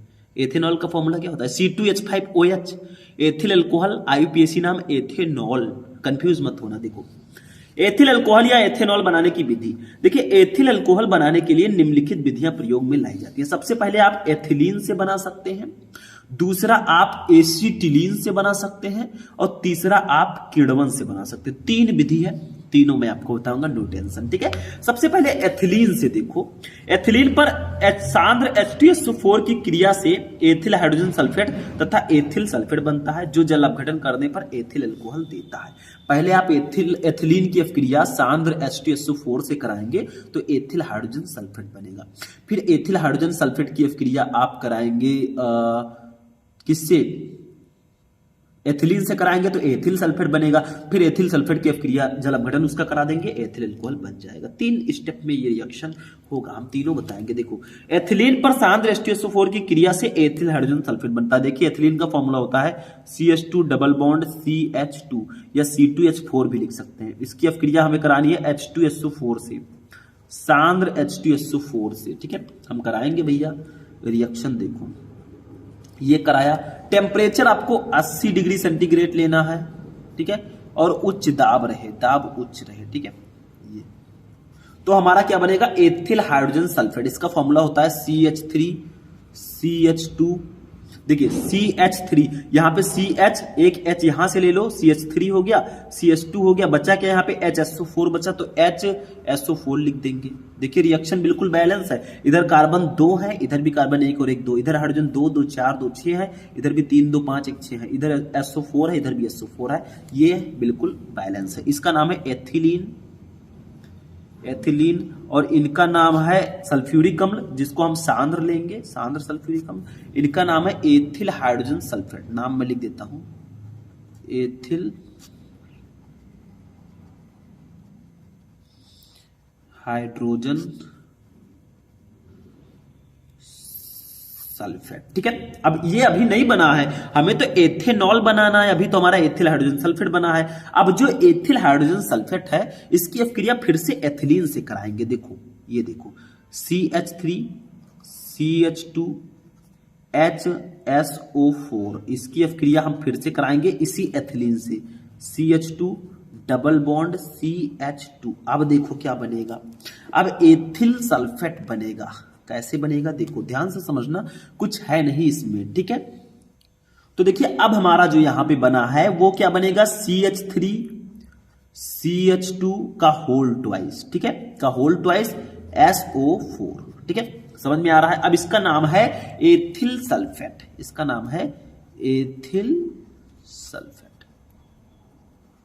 ठीक है, और इनको तो आप जानते हैं, अभी मैंने बताया एथिल हाइड्रोजन सल्फेट। तो हमने पहले क्या किया, एथिलीन की अपक्रिया सांद्र H2SO4 से कराई तो हमारा एथिल हाइड्रोजन सल्फेट बना। फिर एथिल हाइड्रोजन सल्फेट की अपक्रिया एथिलीन से करा दी तो एथिल सल्फेट बना। अब एथिल सल्फेट का जल अपघटन कराएंगे। देखो ऊपर क्या है, एथिल सल्फेट बनता है जो जल अपघटन करने पर एथिल अल्कोहल देता है। अब इसका हम जल अपघटन कराएंगे। देखो क्या है हमारा, CH3 CH2 का होल ट्वाइस।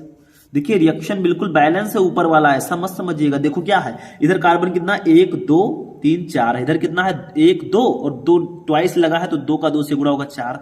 इधर हाइड्रोजन 3 2 5 1 6 2 8 2 10 है, इधर कितना है 3 और 2 5 का 2 से गुणा होगा 10 हो जाएगा, SO4 SO4 हो गया। ठीक है, अब इसका जल अपघटन कराएंगे, यानी कि इसकी अपक्रिया हम जल से कराएंगे H2O से। ठीक है, तो हमारा मेन प्रोडक्ट बन जाएगा जिसके लिए हमने इतना मेहनत किया। गर्म करेंगे भैया, हीट करेंगे। ठीक है, तो हमारा क्या बन जाएगा, देखो वही CH3 CH2OH, ये एथिल अल्कोहल है, और साथ में बनेगा हमारा H2SO4। क्या बनेगा, H2SO4 सल्फ्यूरिक अम्ल। ठीक है, अब आप कहेंगे सर इधर तो कार्बन 2 ही है, इधर कार्बन 1 2 और 2 का गुणा होगा 4 है, तो इसके आगे भी 2 लगा दो। देखो अब देखो कार्बन इधर कितना 1 और 1 2, 2 का गुणा होगा 4, इधर कितना है 2 और 2 से गुणा होगा 4, इधर हाइड्रोजन 3 2 5, इसका गुणा होगा 2 से 10 और 2 12 है, इधर 3 2 5 5 का 2 से गुणा 10 और 2 12 है, SO4 है, SO4 इधर भी है। हो गया भैया, क्या है, बस यही रिएक्शन है, यही है। तो इसका नाम है एथिल सल्फेट, जो मैंने बताया था। इसका जल अपघटन कराएंगे, एथिल सल्फेट, इसका जल अपघटन कराया तो हमारा बन गया finally ethyl alcohol, ethyl alcohol. ठीक है, तो ऐसे ही हम एथिल अल्कोहल या एथेनॉल को बनाते हैं। ठीक है, मतलब एथिलीन से अगर आपको बनाना है तो पहले एथिलीन की अपक्रिया सांद्र H2SO4 से कराइए तो एथिल हाइड्रोजन सल्फेट बनेगा। फिर एथिल हाइड्रोजन सल्फेट की अपक्रिया एथिलीन से कराइए, एथिल सल्फेट बना। फिर एथिल सल्फेट का जल अपघटन कराइए, एथिल अल्कोहल बन गया। तो अभी तो हमने सिर्फ एथिलीन से बनाया है, अभी एसिटिलीन से हमें बनाना है। आप लोग कहेंगे सर जी कितना बड़ा रिएक्शन है भैया, 5 नंबर में मेहनत करना होगा, फ्री में नंबर नहीं मिलते हैं। ठीक है, तो देखो अब दूसरा रिएक्शन है एसिटिलीन से कैसे बनाएंगे। भाई ये सिंपल सा है, ध्यान दीजिएगा, मतलब थोड़ा सा सिर्फ ध्यान देना है कैसे बनेगा। देखो एसिटिलीन पर HgSO4 मर्क्यूरिक सल्फेट और H2SO4 की उपस्थिति में 60 डिग्री सेल्सियस पर जल की अपक्रिया कराने पर एसिटल्डिहाइड बनता है, जिससे अपचयन से एथिल अल्कोहल बनता है। मतलब ये भी स्टेप्स में होगा। देखो एसिटिलीन का फॉर्मूला होता है C2H2, या इसको ऐसे लिख सकते हैं CH ट्रिपल बॉन्ड CH, ऐसे लिखते हैं। इसका पहले हम जल से अपक्रिया कराएंगे, किससे, जल से रिएक्शन कराएंगे। तो क्या बनेगा, देखो क्या बनेगा, ऊपर क्या रहेगा, ऊपर हमारा HgSO4, ठीक है, और H2SO4 रहेगा। टेम्परेचर 60 डिग्री रहेगा, ठीक है, 60 डिग्री सेंटीग्रेड। तो क्या बनेगा हमारा, देखो यहां पे CHHH, यहां पे CH3 हमारा हो गया। देखो C ले लिया हमने और H, एक HA एक HA एक HA, CH3 हो गया। ठीक है, फिर एक CA वाला ले लेते हैं, ठीक है, और यहां से एक H ले लेते हैं, O लेते हैं, CH3 CHO बन गया। इसको कहते हैं एसिटल्डिहाइड। नाम लिख देता हूं मैं, एसिटल्डिहाइड। ठीक है, और इनका तो नाम आपको पता ही होगा, एसिटिलीन है। एसिटिलीन, लेकिन हमें बनाना क्या है, एथिल अल्कोहल बनाना है। तो कैसे बनाओगे, देखो ध्यान से समझना। पहले हमने एसिटिलीन की अपक्रिया जल से कराई HgSO4 H2SO4 की उपस्थिति में 60 डिग्री सेंटीग्रेड पर, तो CH3CH2 बचा। देखिए बना, देखो C कितना है, 2 है, इधर भी 1 और 1 2 है। हाइड्रोजन कितना है, 1 2 2 4 है, इधर भी 3 और 1 4 है। ऑक्सीजन 1 1, ठीक है। अब देखिए हम क्या करेंगे, फिर से हम लोग इसकी अपक्रिया कराएंगे CH3CHO की, और किससे कराएंगे, ध्यान से समझना इसको। ये देखो इसकी अपक्रिया हम लगभग कराएंगे, टेम्परेचर रहेगा 120 से 140 डिग्री सेंटीग्रेड, ठीक है। और हाइड्रोजन और निकिल को ले लेंगे Na, ठीक है। तो देखो यहां पे हम हाइड्रोजन वाला ले लेते हैं, CH3 हमारा हो गया, देखो CH3 हो गया, C और इस H2 को ले लेते हैं, C हो गया, और H2 ले लेते हैं, CH2 हो जाएगा, CH2, और O और H मिलकर OH बना लेंगे, बस यही हो गया। इसका नाम है एथिल अल्कोहल, बन गया हमारा एथिल अल्कोहल। तो इस तरह से हम एथिल अल्कोहल बना सकते हैं, किससे, एसिटिलीन से। पहले एसिटिलीन से की अपक्रिया जल से कराएंगे तो एसिटल्डिहाइड बनेगा, फिर एसिटल्डिहाइड की अपक्रिया 120 से 140 डिग्री सेंटीग्रेड पर हाइड्रोजन और निकिल से कराएंगे तो एथिल अल्कोहल बन जाएगा भैया। यहां CH3CH2 इसके साथ जुड़ जाएगा और ये हमारा बन जाएगा। तीसरी विधि है किण्वन से। देखिए किण्वन में आपको डायरेक्टली समझना है, शर्करा अथवा स्टार्च युक्त विलयनों के किण्वन से एथिल अल्कोहल का निर्माण किया जाता है। उदाहरण देखिए, गन्ने के शर्करा विलयन से कर सकते हैं, जौ गेहूं मक्का इत्यादि में उपस्थित स्टार्च के किण्वन से भी कर सकते हैं। मतलब गन्ने के शर्करा विलयन से भी आप इसको जनरेट कर सकते हैं एथिल अल्कोहल को, और जौ गेहूं मक्का इत्यादि में उपस्थित जो स्टार्च होता है उसके भी किण्वन से आप इसको कर सकते हैं। तो ये आपका रिएक्शन हो जाएगा, रिएक्शन नंबर 3, ठीक है। बस हो गया, इन्हीं 3 विधियों द्वारा हम एथिल अल्कोहल को बना सकते हैं। यही पूछा गया था भैया, हमने कर दिया। ये क्वेश्चन भी हमारा हो गया है कंप्लीट। चलिए नेक्स्ट क्वेश्चन पे चलते हैं।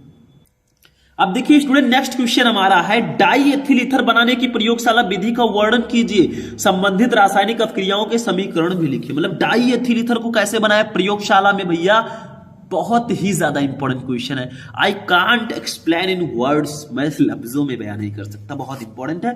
5 नंबर में देखो प्रयोगशाला विधि।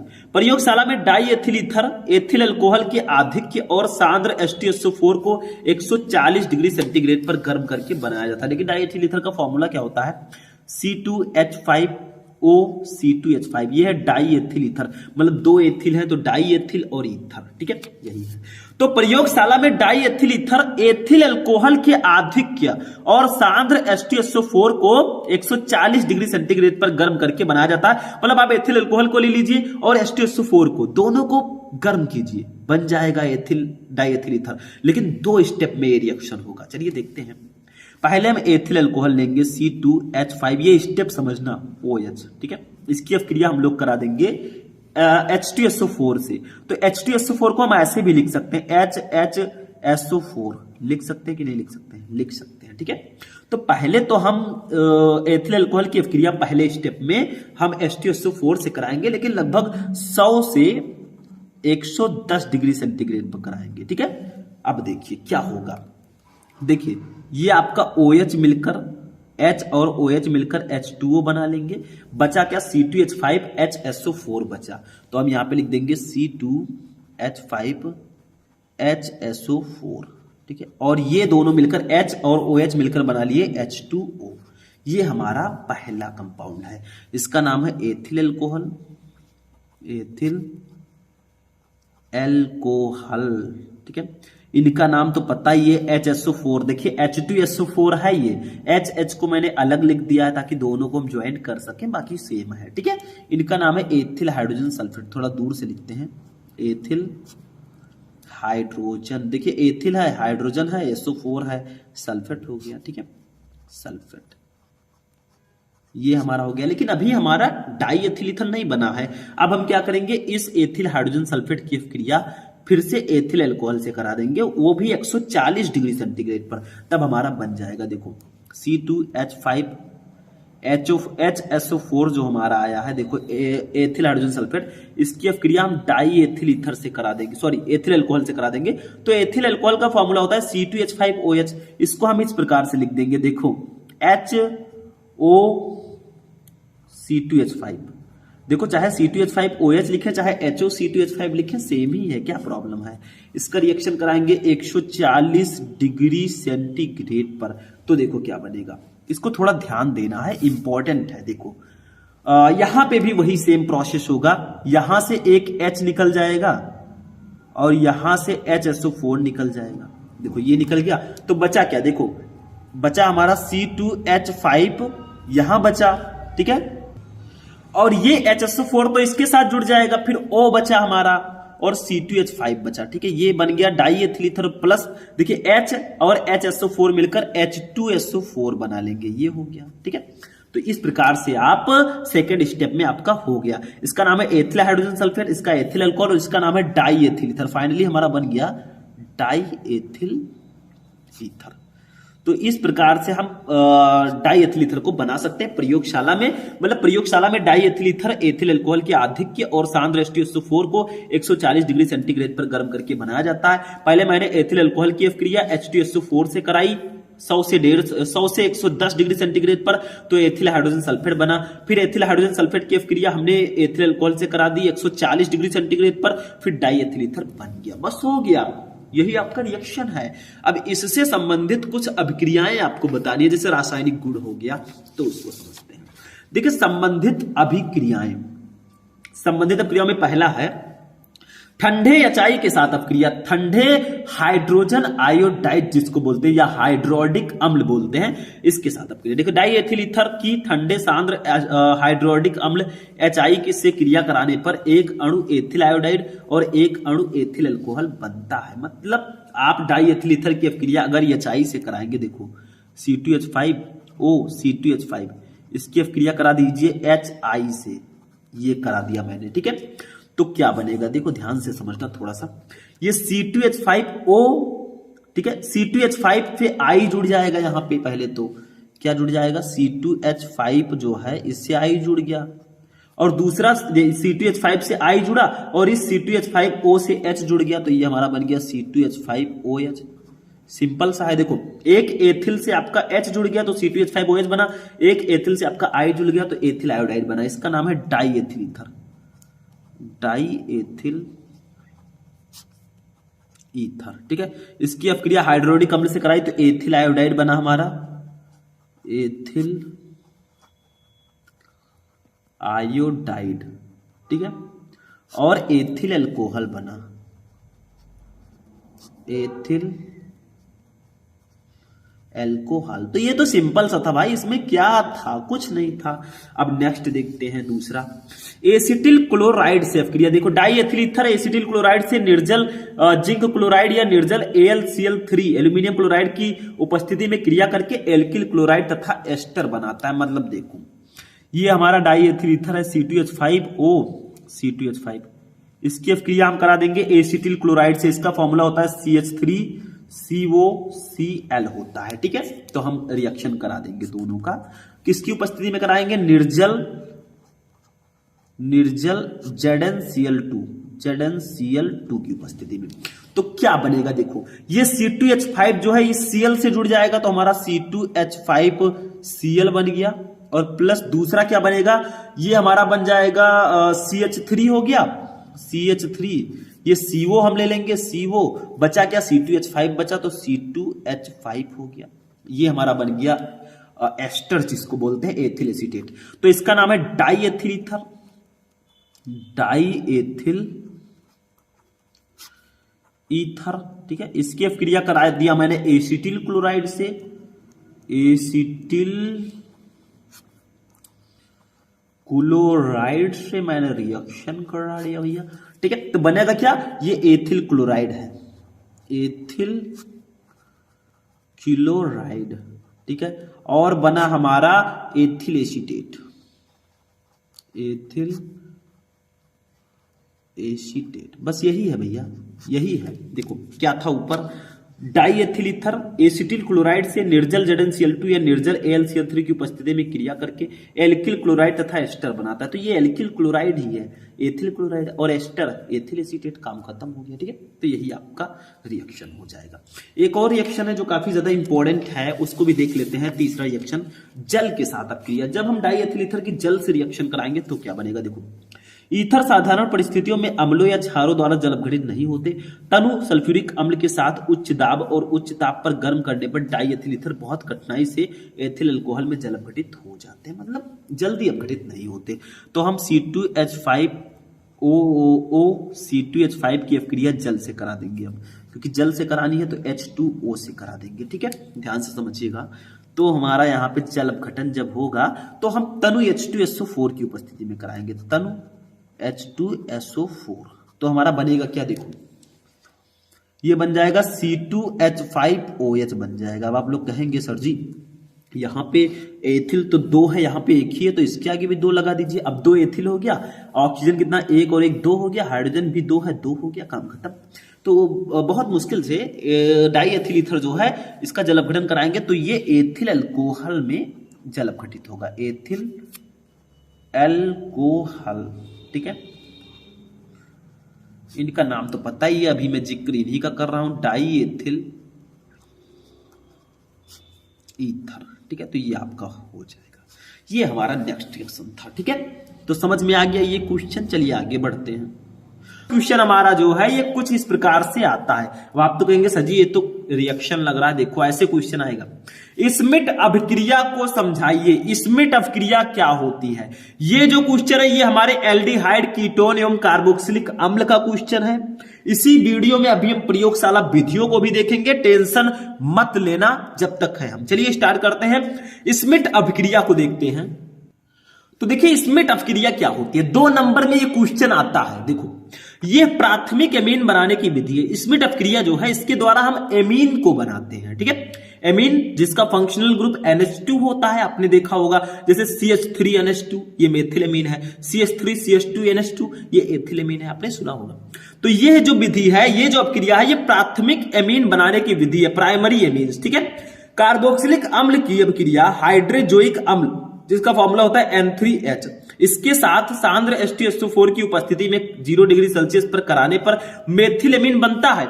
यही स्मिट अभिक्रिया है। मतलब आप कार्बोक्सिलिक अम्ल ले लीजिए जिसका फंक्शनल ग्रुप COOH होता है, इसकी अभिक्रिया हाइड्रोजोइक अम्ल के साथ कराइए सांद्र H2SO4 की उपस्थिति में 0 डिग्री सेंटीग्रेड पर, तो आपको मेथिलेमीन मिलेगा। और मेथिलेमीन जो है ये एक प्राथमिक एमीन है। बस यही है स्मिट अभिक्रिया। देखो हम एक कार्बोक्सिलिक अम्ल को ले लेते हैं, कार्बोक्सिलिक अम्ल के जगह पर जैसे हम एसिटिक अम्ल को लेते हैं CH3COOH, ये है एसिटिक अम्ल, इसी को कार्बोक्सिलिक अम्ल बोलते हैं। ठीक है, इसकी अभिक्रिया आपको N3H से करानी है, यानी कि तो देखिए N3H से इसका रिएक्शन कराएंगे। ठीक है, हाइड्रोजोइक एसिड, इसका नाम है हाइड्रोजोइक अम्ल। ठीक है, उसी के अकॉर्डिंग हम लोग करेंगे। तो हमने देखिए रिएक्शन करा दिया, किसकी उपस्थिति में करानी है? सांद्र H2SO4 यानी कि सांद्र सल्फ्यूरिक अम्ल जिसको बोलते हैं। ठीक है, सांद्र H2SO4।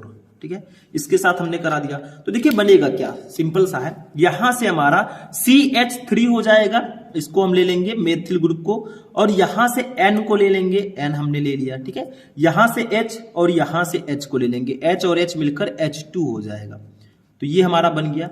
बचा क्या, देखिए COO बचा, इसको हम लोग लिख सकते हैं CO2 कार्बन डाइऑक्साइड, और प्लस आपका क्या बचा, देखिए यहां से एक N हमने ले लिया ऑलरेडी, 2 N अभी भी बचा, तो N2 बचा, नाइट्रोजन, ये गैस है। ठीक है, तो यही होगा स्मिट रिएक्शन। ये हमारा देखिए एमीन बन गया, इसका नाम है मेथिल एमीन, और ये एक प्राथमिक एमीन है,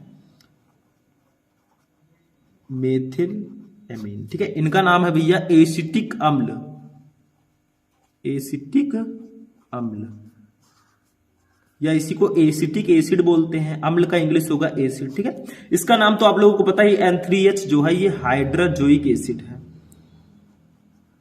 हाइड्रोजोइक अम्ल। ठीक है, बस यही आपको लिखना था। क्या था आपका रिएक्शन कि कार्बोक्सिलिक अम्ल की अभिक्रिया, देखिए कार्बोक्सिलिक अम्ल की अभिक्रिया हाइड्रोजोइक अम्ल के साथ H2SO4 की उपस्थिति में कराने पर 0 डिग्री सेंटीग्रेड पर कराने पर हमारा मेथिल एमीन बनता है, यानी कि प्राथमिक एमीन बनता है। यही जो रिएक्शन होगा ये स्मिट अभिक्रिया कहलाएगी, और जो स्मिट रिएक्शन है ये प्राइमरी एमीन्स को बनाने की विधि है, ठीक है, मेनली। तो इसी को हम लोग बोलते हैं स्मिट अभिक्रिया, ठीक है। अब चलिए देखते हैं अपना सेकंड क्वेश्चन क्या है। अब देखिए स्टूडेंट, हमारा जो नेक्स्ट क्वेश्चन है ये बहुत ही ज्यादा इंपॉर्टेंट क्वेश्चन है। ये 3 नंबर में और 4 नंबर में अक्सर पूछा जाता है। देखो क्या है, निम्नलिखित पर टिप्पणी लिखिए, यानी कि इनमें से आपको दोनों पर टिप्पणी लिखना है। ये नेम्ड रिएक्शन है। देखो, एक है क्लीमेंस अपचयन और दूसरा है बेंजोइन संघनन। ये आखिर क्या होता है? वैसे बाय द वे मैंने आपको सारे नेम्ड रिएक्शन एक ही वीडियो में बता रखा है। अगर आप लोग सर्च करेंगे class 12 chemistry important reaction Shubham lecturer, तो आपको पूरा रिएक्शन एक ही वीडियो में मिल जाएगा और शायद आपका 20 से 25 नंबर क्लियर हो जाए, क्योंकि जो नेम्ड रिएक्शन है वो बहुत ही इंपॉर्टेंट है आपके केमिस्ट्री में, ठीक है।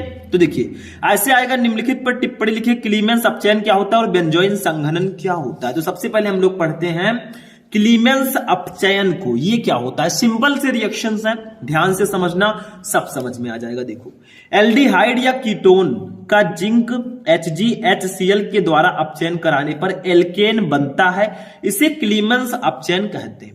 यानी कि जब आप एल्डिहाइड या कीटोन का अपचयन कराएंगे तो एल्केन बनेगा, इसी को ही हम क्लीमेंस अपचयन कहते हैं, ठीक है। और किसकी उपस्थिति में? जिंक, पारा और हाइड्रोक्लोरिक एसिड के द्वारा आप अपचयन कराएंगे। देखो, एक हम एल्डिहाइड ले लेते हैं, जैसे हम लोग लेते हैं CH3CHO, इनका नाम है एसिटाल्डिहाइड, ठीक है। इनका हम लोग अपचयन कराएंगे। अपचयन में हम हाइड्रोजन को लेंगे, तो हाइड्रोजन के हम लोग 4 मॉलिक्यूल ले लेंगे, 4H, ठीक है। किसकी उपस्थिति में कराना है? जिंक, Hg और HCl की उपस्थिति में। तो क्या बनेगा? एल्केन बनेगा। एल्केन का मतलब मेथेन, एथेन, प्रोपेन, ब्यूटेन, ये सब एल्केन ही है। लेकिन यहां पे क्या बनेगा? देखो, यहां पे बनेगा CH3, हमारा ऑलरेडी है, CH3 हमने कर दिया, ठीक है। और यहां पे C और H को ले लेंगे और यहां से 2H ले लेंगे, तो CH3 हमारा हो जाएगा, ठीक है। और प्लस आपका क्या बनेगा? देखो ध्यान से समझना, प्लस हमारा क्या बनेगा? देखो, हमने यहां से एक H लिया और 2 यहां से हमने H ले लिया, तो यहां पे कितना बचा? सिर्फ 2H और O बचा, यानी कि H2O हमारा बाहर निकल जाएगा। तो यही बना। देखो, हमने जब एल्डिहाइड का अपचयन कराया तो क्या बना? एल्केन बना। इनका नाम है एथेन, 2 कार्बन है तो एथेन होगा। इसका नाम है एसिटाल्डिहाइड, लिख देता हूं मैं, नीचे लिख देता हूं थोड़ा सा, एसिटाल्डिहाइड, ठीक है। तो यही कहा गया था कि जब हम एल्डिहाइड का अपचयन कराते हैं तो एथेन यानी कि एल्केन बनता है, इसी को ही क्लीमेंस अपचयन कहते हैं। बस हो गया ये रिएक्शन। चलिए नेक्स्ट रिएक्शन देखते हैं, बेंजोइन संघनन। अब देखिए स्टूडेंट, हमारा जो नेक्स्ट रिएक्शन है यह है बेंजोइन संघनन। नाम से स्पष्ट है, आपको बेंजोइन बनाना है, ठीक है। देखो, बेंजल्डिहाइड को एथेनॉलिक पोटेशियम साइनाइड के साथ रिफ्लेक्स करने पर बेंजोइन संघनन बनता है। यानी कि आप बेंजल्डिहाइड ले लीजिए और उसको एथेनॉलिक केसियन यानी कि पोटेशियम साइनाइड के साथ रिफ्लेक्स कीजिए, ठीक है। तो क्या बनेगा? बेंजोइन बनेगा, इसी को हम बेंजोइन संघनन कहते हैं। इसमें करना क्या है? आपको बेंजल्डिहाइड लेना है। देखो, बेंजल्डिहाइड का फॉर्मूला C6H5CHO। देखो, CHO तो रहेगा ही, एल्डिहाइड है ये, ठीक है। C6H5 लगा दो और इसको 2 बार इसी से रिएक्शन कराना है, C6H5CHO। इसका संघनन कराना है, किसकी उपस्थिति में?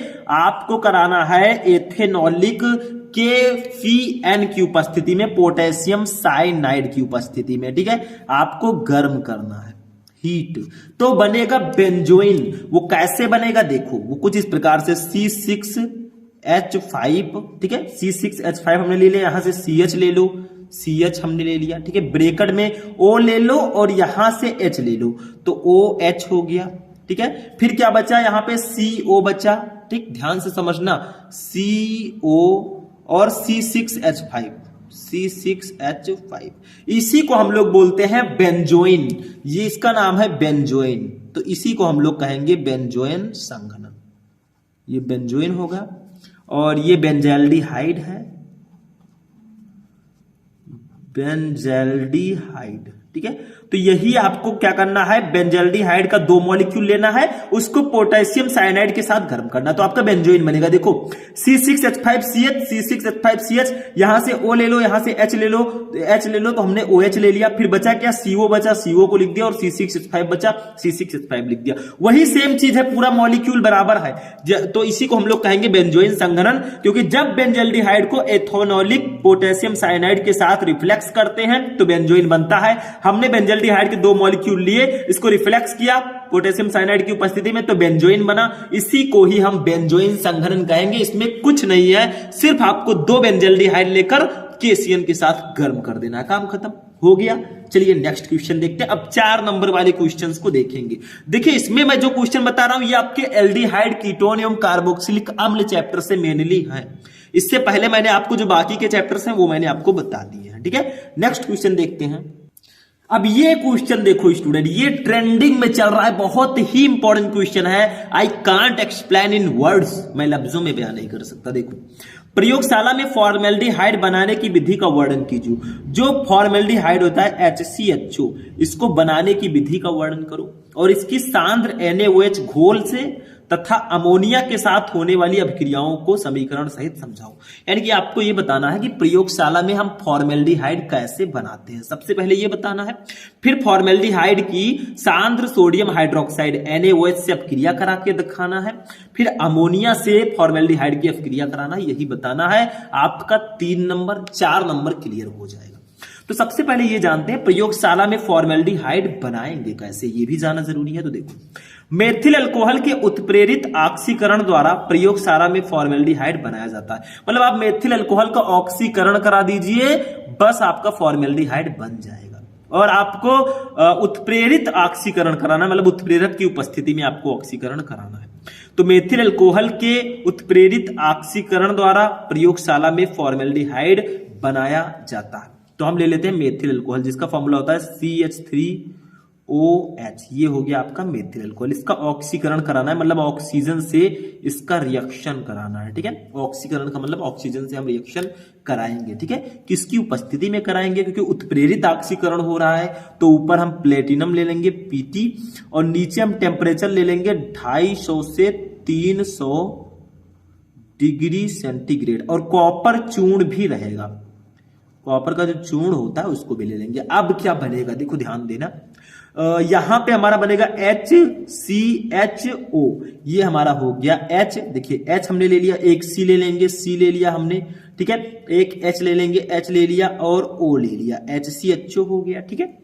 HCHO बन गया हमारा, ठीक है। और क्या बनेगा, और आपका यहां पे जल बनेगा, H2O बनेगा। लेकिन आप लोग कहेंगे सर जी इधर हाइड्रोजन सिर्फ 3 और 1 4 है, इधर 1 और 1 2 4 हो गया, ठीक है। इधर कार्बन कितना है, 1 है, इधर कार्बन 1 है, देखो ये, और इधर भी कार्बन 1 है। इधर ऑक्सीजन कितना है, 2 है, लेकिन इधर ऑक्सीजन तो 1 ही है, शायद 2 यहां भी है, ठीक है। ठीक है, तो ये आपका रिएक्शन हो चुका है। लेकिन कहीं कहीं ऐसा देखने को मिलता है कि इन सबके आगे 2-2 लगा होता है, ऐसे 2, ऐसे इनके आगे भी 2, इनके आगे भी 2, तब भी आपका रिएक्शन बैलेंस होगा। मतलब इसका 2 मॉलिक्यूल, इसका 2 मॉलिक्यूल लेंगे, हमारा ये बन जाएगा, फिर भी ये रिएक्शन बिल्कुल बैलेंस है। तो ऐसा भी आप कर सकते हैं, ठीक है।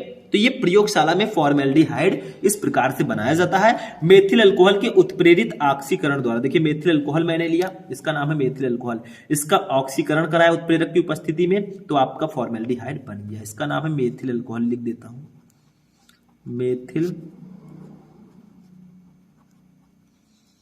अल्कोहल, ठीक है। और इन भाई साहब का नाम है फॉर्मेल्डिहाइड, जो हमें बनाना था, फॉर्मेल्डिहाइड, ठीक है, बस बन गया।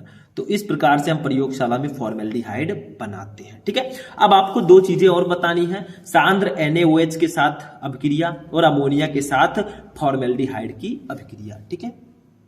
तो देखिए सबसे पहले हम लोग देखते हैं सांद्र NaOH घोल से अभिक्रिया, यानी कि सांद्र NaOH घोल से जब ये अभिक्रिया करेगा हमारा फॉर्मेल्डिहाइड तो क्या बनेगा। देखो फॉर्मेल्डिहाइड की सोडियम हाइड्रोक्साइड NaOH के सांद्र विलयन से क्रिया कराने पर मेथिल अल्कोहल और सोडियम फॉर्मेट बनता है। यानी कि जब आप फॉर्मेल्डिहाइड की सोडियम हाइड्रोक्साइड से क्रिया कराएंगे तो मेथिल अल्कोहल बनेगा और सोडियम फॉर्मेट बनेगा। कैसे बनेगा देखो, हम लोग ले लेते हैं फॉर्मेल्डिहाइड, इसका फॉर्मूला है HCHO, ठीक है। इसका रिएक्शन करा देते हैं NaOH से, NaOH से, तो हमारा बनेगा क्या वो भी जान लेते हैं भाई। हमने बताया मेथिल अल्कोहल बनेगा और सोडियम फॉर्मेट बनेगा, तो हमारा CH3OH ये हमारा बन गया CH3OH मेथिल अल्कोहल। अब आप लोग कहेंगे अरे सर जी और एक बनेगा आपका HCOONA यानी कि सोडियम फॉर्मेट बनेगा। अब आप लोग कहेंगे सर इधर हाइड्रोजन कितना है 1 2 और एक 3 है, इधर कितना है 3 1 4 1 5 है, तब क्या करें तो इसके आगे 2 लगा दो। अब देखो किधर इधर कितना है 2, देखिए H 2 हो गया, 2 इसका 4 और एक 5 हो गया, इधर भी 3 और एक 4 एक 5 हो गया, ठीक है। इधर कार्बन कितना है 2, इधर कितना 1 और एक 2, इधर ऑक्सीजन कितना है 2 एक 3, इधर कितना 1 और 2 3, इधर सोडियम 1 है इधर भी 1 है। अब ये रिएक्शन बैलेंस है। तो जब हम सांद्र NaOH घोल से इसका रिएक्शन कराएंगे फॉर्मेल्डिहाइड का तो मेथिल अल्कोहल बनेगा और सोडियम फॉर्मेट बनेगा। इसका नाम है फॉर्मेल्डिहाइड, फॉर्मेल्डिहाइड, ठीक है, ये तो सबको पता है। इसका नाम है मेथिल अल्कोहल, मेथिल अल्कोहल, ठीक है। और इन भैया का नाम है सोडियम फॉर्मेट, ऐसे लिख दो सोडियम फॉर्मेट, प्यार से लिखना भाई, नाम है, ठीक है ये। तो जब हम फॉर्मेल्डिहाइड की सोडियम हाइड्रोक्साइड से क्रिया कराएंगे तो मेथिल अल्कोहल और सोडियम फॉर्मेट बनेगा, बस हो गया, सिंपल सा है, इसमें कुछ है ही नहीं और कुछ नहीं है तो हम भी आपको बता दे रहे हैं। ये इंपॉर्टेंट क्वेश्चन है, जाकर देख लो प्रीवियस ईयर पेपर 2016 17 18 19 22 सब में आया है। अब देखिए नेक्स्ट हमारा अमोनिया से अपक्रिया, हमने NaOH से तो अपक्रिया करा दी, अब अमोनिया से अपक्रिया कराते हैं। देखो फॉर्मेल्डिहाइड सांद्र अमोनिया के साथ अपक्रिया करके हेक्सामेथिलीन टेट्राएमीन बनाती है, जिसे हेक्सामीन या यूरोट्रोपिन भी कहते हैं। यानी कि जब आप फॉर्मेल्डिहाइड की अभिक्रिया कराएंगे किससे, अमोनिया से, NH3 से, तो आपका जो बनेगा भैया, जो निकल कर सामने आएगा वो हेक्सामेथिलीन टेट्राएमीन बनेगा। यानी कि इसका फॉर्मूला क्या होता है देखो, CH2 का फिक्स N4 यानी कि हेक्सामेथिलीन। देखो 6 है, 6 का मतलब हेक्स होता है, तो हेक्सा एक कार्बन है मेथिलीन और N4 है यानी कि टेट्राएमीन और बनेगा आपका जल। अब आप लोग कहेंगे सर रिएक्शन बैलेंस है कि नहीं, देखो इधर कार्बन कितना है 6, इधर कार्बन कितना है सिर्फ एक कार्बन, तो 6 आगे लगा देते हैं। अब इधर भी कार्बन 6 हो गया है, ठीक है। अब बारी आती है किसकी, अब नाइट्रोजन की बारी आती है, इधर 4 है और इधर सिर्फ 1 नाइट्रोजन है तो इधर भी 4 कर देते हैं, ठीक है। अब ये आपका हो गया, लेकिन अब हाइड्रोजन गिनते हैं, कितना हो गया 6 6 12 और 3 और 4, 3 का 4 से गुणा 12 24 हो गया।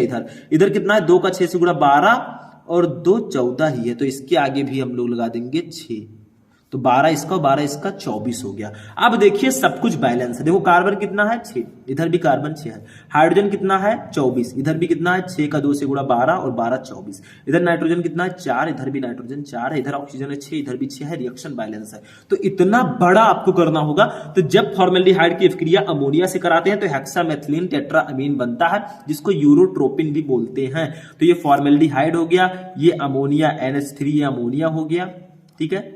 इनका नाम मैं सॉल्ट वाला लिख देता हूं यूरोट्रोपिन, बाकी आप हेक्सामेथिलीन टेट्राएमीन वाला लिख दीजिएगा, ठीक है। यूरोट्रोपिन इनका नाम है, देखो ऊपर दिया गया है।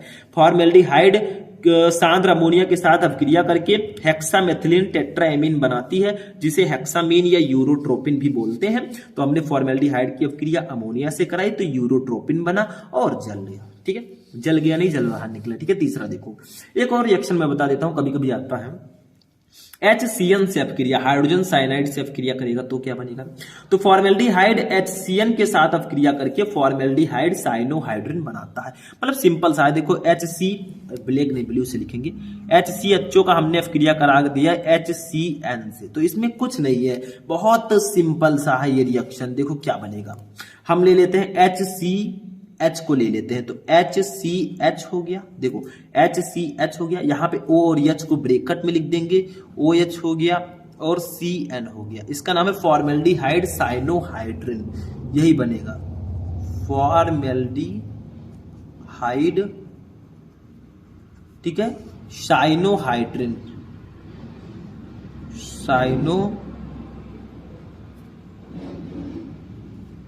हाइड्रोजन, ठीक है, ये बनेगा। तो जब हमने फॉर्मेल्डिहाइड की अपक्रिया HCN से कराई, हाइड्रोजन साइनाइड से कराई, तो फॉर्मेल्डिहाइड साइनोहाइड्रिन बना, बस हो गया, यही छोटा सा रिएक्शन था। ये देखो HCH हमने ले लिया, हाँ, इस O को H से जोड़ दिया, ब्रैकेट में हो गया CN, बस काम खत्म, बन गया। तो ये रिएक्शन काफी ज्यादा इंपॉर्टेंट है। चलिए आगे बढ़ते हैं, एक और 4 नंबर वाला क्वेश्चन देख लेते हैं, फिर हम 5 नंबर वाले क्वेश्चन पर आएंगे। चलिए देखते हैं। अब देखिए स्टूडेंट, अब ये जो क्वेश्चन है बहुत ज्यादा इंपॉर्टेंट है। क्वेश्चन इस प्रकार से आता है, निम्नलिखित पर संक्षिप्त टिप्पणी लिखिए, काइनेजारो अपक्रिया, एल्डोल संघनन। ये क्वेश्चन लिखकर ले लो, इस बार आएगा, हमेशा आता है। काइनेजारो अपक्रिया और एल्डोल संघनन, इन दोनों रिएक्शन को बिल्कुल मत भूलना, नहीं तो प्रॉब्लम हो जाएगी। ये रिएक्शन बहुत इंपॉर्टेंट है। तो सबसे पहले हम काइनेजारो अपक्रिया को समझते हैं, थोड़ा ध्यान देना होगा क्योंकि ये रिएक्शन थोड़ा सा आपको इंपॉर्टेंट है, ठीक है। जब उन एल्डिहाइड के 2 अणुओं को जिनमें अल्फा हाइड्रोजन परमाणु नहीं होते, कास्टिक क्षारों के सांद्र विलयनों के साथ क्रिया कराने पर एल्डिहाइड का एक अणु एल्कोहल में अपचयित हो जाता है तथा दूसरा अणु अम्ल में ऑक्सीकृत हो जाता है, तो ये अपक्रिया काइनेजारो अपक्रिया कहलाती है। यानी कि जब आप एल्डिहाइड की अपक्रिया कराएंगे कास्टिक क्षार से, जैसे सोडियम हाइड्रोक्साइड हो गया, ठीक है, इससे कराएंगे तो एल्डिहाइड का एक अणु एल्कोहल में अपचयित हो जाएगा और दूसरा अणु अम्ल में ऑक्सीकृत हो जाएगा, तो ये अपक्रिया काइनेजारो अपक्रिया कहलाएगी। लेकिन ऐसे एल्डिहाइड को लेना है जिनमें अल्फा हाइड्रोजन परमाणु नहीं होते। अब आप लोग सोचेंगे कि सर अल्फा हाइड्रोजन परमाणु क्या होते हैं, देखो। अब देखिए स्टूडेंट, अल्फा हाइड्रोजन को समझने से पहले आपको अल्फा कार्बन के बारे में समझना होगा। देखिए एल्डिहाइड कहा गया है, तो एक हमारा एल्डिहाइड होता है CH3CHO, ये हमारा है एसिटल्डिहाइड, ठीक है। अब देखो इसमें ध्यान दो, थोड़ा सा ध्यान देना। देखो इसका अगर स्ट्रक्चरल फॉर्मूला बनाए तो कैसे बनेगा, ये C हो गया, ये H हो गया, ये H हो गया, ठीक है, और ये आपका H हो गया, ये CH3 हो गया, ठीक है, यहाँ पे आपका C हो गया और यहाँ पे आपका डबल बॉन्ड लगाकर O हो गया और ये आपका H हो गया। ये है भैया CH3CHO, ठीक है। तो ये आपका एल्डिहाइड का फंक्शनल ग्रुप है, मतलब ये आपका CHO जो है ये फंक्शनल ग्रुप है, एल्डिहाइड का क्रियात्मक समूह CHO होता है। तो देखिए जो कार्बन क्रियात्मक समूह से डायरेक्टली जुड़ा होता है उसको हम अल्फा कार्बन बोलेंगे, यानी कि ये जो हमारा कार्बन होगा ये अल्फा कार्बन होगा, और जो इस अल्फा कार्बन के साथ हाइड्रोजन जुड़ा होगा उसको हम अल्फा हाइड्रोजन बोलेंगे। तो ये हमारे अल्फा हाइड्रोजन है, ठीक है, तो इसी को बोलते हैं अल्फा हाइड्रोजन। तो ये जो हमने एग्जांपल लिया है एसिटल्डिहाइड का, ये हमारा इसमें अल्फा हाइड्रोजन है, तो ये काइनेजारो अपक्रिया नहीं देगा। लेकिन अगर हम एक और एग्जांपल लें फॉर्मेल्डिहाइड का HCHO, तो इसमें अल्फा हाइड्रोजन है कि नहीं है। देखो इसका फॉर्मूला क्या होगा, इसका होगा HC, ठीक है, डबल बॉन्ड O और H हो गया। तो देखो इसमें फंक्शनल ग्रुप से कोई कार्बन जुड़ा ही नहीं है, तो जब अल्फा कार्बन नहीं होगा तो अल्फा हाइड्रोजन भी नहीं होगा, क्योंकि मैंने बताया है जो कार्बन क्रियात्मक समूह से जुड़ा होता है उसको अल्फा कार्बन बोलते हैं, और अल्फा कार्बन से जो हाइड्रोजन जुड़ा होगा उसको अल्फा हाइड्रोजन बोलेंगे। तो यहाँ पे अल्फा कार्बन ही नहीं है तो अल्फा हाइड्रोजन कैसे होगा। तो ये एग्जाम्पल आप काइनेजारो अपक्रिया के लिए ले सकते हैं, ठीक है। तो देखो ध्यान देना, इतना समझा दिया मैंने। तो जब उन एल्डिहाइड के 2 अणुओं को जिनमें अल्फा हाइड्रोजन परमाणु नहीं होते उनको कास्टिक क्षारों के सांद्र विलयन के साथ क्रिया कराएंगे तो एल्डिहाइड का एक अणु अणु एल्कोहल में तथा दूसरा अणु अम्ल में ऑक्सीकृत हो जाएगा। ये अपक्रिया कैनिज़ारो अपक्रिया कहलाएगी। तो देखो हम लोग फॉर्मेल्डिहाइड को ले लेते हैं क्योंकि इसमें अल्फा हाइड्रोजन परमाणु नहीं है। इसका 2 मॉलिक्यूल लेंगे, 2 अणुओं को बताया गया है, ठीक है। इसकी अपक्रिया हम कास्टिक क्षार से कराएंगे, NaOH से अगर हम कराएंगे तो ये एक अणु जो है अल्कोहल में बदल जाएगा। यानी कि देखो यहां से CH3OH ये अल्कोहल में बदल गया और दूसरा आपका अम्ल में ऑक्सीकृत हो जाएगा HCOONA, ये आपका अम्ल में ऑक्सीकृत होगा। देखो रिएक्शन बैलेंस है कि नहीं। कार्बन कितना है, इधर 2 है, इधर कितना है 1 और 1 2 है। हाइड्रोजन 2 2 4 और 1 5 है, इधर कितना है 3 1 4 1 5 है। ऑक्सीजन कितना है 2 1 3 है, इधर भी 2 और 1 3 है। सोडियम 1 है, इधर भी 1 है। तो यही होगा कैनिज़ारो अपक्रिया। मतलब जब उन एल्डिहाइडों के 2 अणुओं को जिसमें अल्फा हाइड्रोजन परमाणु नहीं होते उनकी अपक्रिया कास्टिक क्षार के साथ कराते हैं तो उसका एक अणु एल्कोहल में अपचयित हो जाता है तथा दूसरा अणु अम्ल में ऑक्सीकृत हो जाता है। ये अपक्रिया कैनिज़ारो अपक्रिया कहलाएगी। तो देखिए एक अणु हमारा एल्कोहल में अपचयित हो गया, इसका नाम है मेथिल एल्कोहल, मेथिल एल्कोहल, और एक अणु हमारा अम्ल में ऑक्सीकृत हो गया, इसका नाम है सोडियम फॉर्मेट। ये अम्ल है, सोडियम फॉर्मेट, ठीक है। और ये तो आपका फॉर्मेल्डिहाइड है ही, ये सोडियम हाइड्रोक्साइड है, ये फॉर्मेल्डिहाइड है, लिख देता हूं फॉर्मेल्डिहाइड, ठीक है। इसका 2 अणु हमने लिया है तो 2 अणु लिख देंगे, ठीक है। ये हो गया।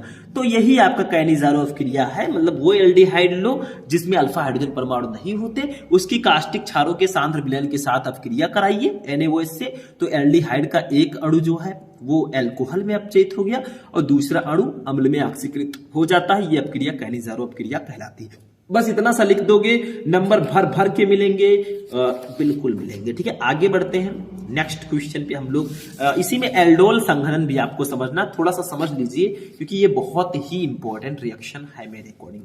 देखो कार्बोनिल यौगिक जिनमें अल्फा हाइड्रोजन परमाणु होता है, अब देखिए जो एल्डोल संघनन है ये जिसमें अल्फा हाइड्रोजन परमाणु होगा वही ये रिएक्शन देगा, जिसमें नहीं अल्फा हाइड्रोजन वो रिएक्शन नहीं देगा। तो यहां पे हमने बताया था कि एसिटाल्डिहाइड जो है CH3CHO, इसमें जो है अल्फा हाइड्रोजन परमाणु होता है, तो वो एग्जांपल हम यहां पे लेंगे, ठीक है। और कार्बोनिल यौगिक, कार्बोनिल का मतलब जो CHO होता है, एल्डिहाइड ही है आपका कार्बोनिल यौगिक, तो कार्बोनिल यौगिक जिनमें अल्फा हाइड्रोजन परमाणु होता है वो NaOH या BaOH का होल ट्वाइज आदि की उपस्थिति में संघनित होते हैं। एसिटाल्डिहाइड संघनित होकर एल्डोल बनाता है और इस अपक्रिया को एल्डोल संघनन कहते हैं। मतलब ऐसे एल्डिहाइड जिसमें हाइड्रोजन अल्फा हाइड्रोजन परमाणु हो वो सोडियम हाइड्रोक्साइड से या BaOH का होल ट्वाइज इससे क्रिया करेंगे तो वो संघनित होंगे। जैसे एसिटाल्डिहाइड संघनित होकर एल्डोल बनाता है और इस अपक्रिया को एल्डोल संघनन कहते हैं। तो हम ले लेते हैं एसिटाल्डिहाइड जिसमें अल्फा हाइड्रोजन परमाणु है, तो ये CH3CHO हो गया, ठीक है। इसमें 3 अल्फा हाइड्रोजन है, देखो 3 अल्फा हाइड्रोजन है, ठीक है। इसकी अपक्रिया फिर इसी से करानी है CH3CHO से ही, या इसको हम लिख सकते हैं, देखो ऐसे भी लिख सकते हैं HCH2CHO। देखो ये वही लिखा है जो आगे लिखा है, देखो ये CH3CHO है, ये HCH2CHO है, तो देखो इस H को इस H से जोड़ दो CH3CHO, ये भी हो जाएगा, वही चीज है, बस मैंने दूसरी तरह से लिख दिया ताकि रिएक्शन इजी हो जाए। इसकी अपक्रिया सोडियम हाइड्रोक्साइड की उपस्थिति में भी आप करा सकते हैं, देखो ऊपर लिखा है सोडियम हाइड्रोक्साइड या BaOH का होल ट्वाइस, ठीक है, बेरियम हाइड्रोक्साइड। तो अब देखो क्या बनेगा, ध्यान देना, कुछ है नहीं, ये CH3CH हमारा हो जाएगा CH3CH, ये O और H हम ब्रैकेट में लिख देंगे OH, ठीक है, ये O और H मिल गया। अब CH2CHO ये एल्डोल है, इसी को हम लोग बोलते हैं एल्डोल। तो ये एल्डोल बनाया तो इसी को हम लोग एल्डोल संघनन बोलेंगे। ये एल्डोल है, ये एसिटाल्डिहाइड है, एसिटाल्डिहाइड, ठीक है। तो यही आपका था कि एसिटाल्डिहाइड संघनित होकर एल्डोल बनाता है, इस अपक्रिया को एल्डोल संघनन कहेंगे। तो एसिटाल्डिहाइड के 2 अणु हमने लिए, इसको संघनन कराया NaOH की उपस्थिति में, तो एल्डोल बना, बस यही है। तो वही कहा गया था कार्बोनिल यौगिक जिनमें अल्फा हाइड्रोजन परमाणु होता है वो NaOH BaOH का होल ट्वाइज आदि की उपस्थिति में संघनित होते हैं। एसिटाल्डिहाइड संघनित होकर एल्डोल बनाता है और इस अपक्रिया को एल्डोल संघनन कहते हैं। बस हो गया, सिंपल सा क्वेश्चन था, सिंपल सा आंसर दिया, काम खत्म। सब कुछ खल्लास। ये भी क्वेश्चन बहुत इंपॉर्टेंट है 4 नंबर में। जितना भी मैं बोल रहा हूं भैया ध्यान दो, मत लो इसको हल्के में, नहीं तो एग्जाम में फंस जाओगे। ठीक है, तो चलिए आगे बढ़ते हैं। एक क्वेश्चन हम देखेंगे जो 5 नंबर का आता है भैया, विस्तृत उत्तरीय प्रश्न, चलिए उसको देखते हैं।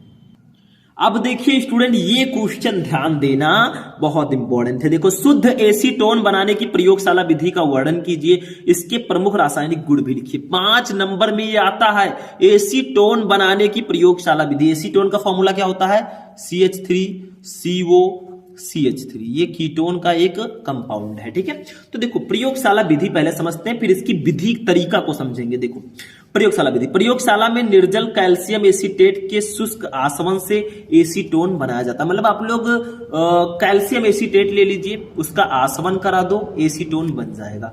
कैल्शियम एसीटेट का फॉर्मूला होता है CH3, इस प्रकार से आप लिख सकते हैं CH3COO का होल ट्वाइस। ठीक है, और Ca, इसका नाम है कैल्शियम एसीटेट। ठीक है, इसका आसवन करा दो, शुष्क आसवन जिसको बोलते हैं। ठीक है, शुष्क आसवन, ठीक है, इसको हम लोग बोलते हैं। तो शुष्क आसवन हम लोग करा देंगे तो क्या बनेगा, देखो ध्यान देना, यहां पे हमारा बन जाएगा CH3CO ले लेंगे, यहां से CO ले लिया। अब चूंकि CH3COO का होल ट्वाइस है तो एक CH3 हम और ले लेंगे, CH3CO CH3 बन गया, और प्लस बचेगा क्या, देखो यहाँ पे CO बचा और CO, देखिए हमने एक CO ले लिया है, अब CO3 बचा यहाँ पे हमारा। देखो 2 O था, 2 से गुणा होगा 4 O था, एक हमने ले लिया, 3 ही तो बचा, तो CaCO3 बचा यहाँ पे। ठीक है, तो यही आपका होता है एसीटोन बनाने की प्रयोगशाला विधि। इनका नाम है एसीटोन, और बगल वाले का नाम आप लिख दीजिएगा, बगल वाली CaCO3, इसका नाम है कैल्शियम कार्बोनेट, और इसका नाम है कैल्शियम एसीटेट। कैल्शियम एसीटेट, ठीक है, बस हो गया। तो प्रयोगशाला में निर्जल कैल्शियम एसीटेट के शुष्क आसवन से एसीटोन बनाया जाता है। तो हमने कैल्शियम एसीटेट लिया, इसका शुष्क आसवन कराया तो एसीटोन बन गया, इसी को हम प्रयोगशाला विधि कहेंगे। अब इसकी अदर विधि को समझते हैं। देखो विधि कैसे आखिर मिलता है। देखो, धातु या कांच के रिटार्ट में निर्जल कैल्शियम एसीटेट लेकर उपकरण को सही तरीके से व्यवस्थित किया जाता है। मतलब धातु या कांच के रिटार्ट में आपको कैल्शियम एसीटेट लेना है। अगर प्रयोगशाला में आप जा रहे हैं, आप खुद लैब में हैं, तो ऐसे बनाएंगे। ठीक है, रिटार्ट को गर्म करने पर एसीटोन की वाष्प बनती है, जिसे संघनित्र में प्रवाहित करने पर द्रव एसीटोन ग्राही में एकत्रित हो जाता है। ये एसीटोन अशुद्ध होता है, मतलब जो इस तरह से प्राप्त होता है एसीटोन, ये अशुद्ध होता है। इसे संतृप्त NaHSO4 यानी कि सोडियम बाइसल्फेट इसका नाम है, विलयन के साथ मिलाकर हिलाने के बाद 4 से 5 घंटे के बाद रख दिया जाता है, जिससे एसीटोन सोडियम बाइसल्फाइड के क्रिस्टल बनते हैं। मतलब ये 2-3 स्टेप में होता है, अभी मैं बताऊंगा रिएक्शन के साथ। ठीक है, तो सोडियम बाइसल्फेट बनता है, फिर हमें क्या करना है, सोडियम बाइसल्फेट को, अब देखिए इन क्रिस्टलों को पृथक करके इनमें Na2CO3 मिलाकर मिश्रण का आसवन करने पर शुद्ध एसीटोन प्राप्त होता है, जिससे जल का कुछ अंश होता है। शुद्ध एवं शुष्क एसीटोन प्राप्त करने के लिए एसीटोन को निर्जल CaCl2 से सुखाकर पुनः आश्रित करने पर 56 डिग्री सेंटीग्रेड पर शुद्ध एसीटोन प्राप्त होता है, जिसको संघनित द्वारा ग्राही में एकत्रित कर लिया जाता है। यानी कि सबसे पहले आपको क्या करना है, अब देखिए स्टूडेंट, इसकी विधि को समझते हैं कि आखिर हम शुद्ध एसीटोन कैसे प्राप्त करेंगे, उसका रिएक्शन। ठीक है, देखिए सबसे पहले मैंने आपको बताया कि एसीटोन की अभिक्रिया आपको सोडियम बाइसल्फेट से करानी होगी। देखिए यहां पे जो मैंने बताया था कि इसे संतृप्त NaHSO3 विलयन के साथ लगातार मिलाकर हिलाने पर 4 से 5 घंटे के लिए रख दिया जाता है, जिससे एसीटोन सोडियम बाइसल्फाइड के क्रिस्टल बनते हैं।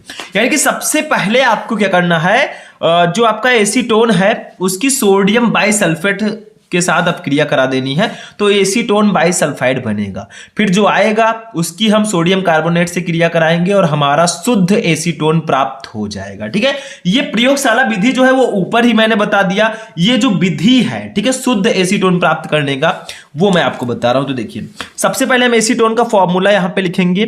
फॉर्मूला क्या होता है, CH3CO CH3। ठीक है, देखिए ये एसीटोन जो है ये अभी शुद्ध नहीं है। ठीक है, इसकी अभिक्रिया हम सबसे पहले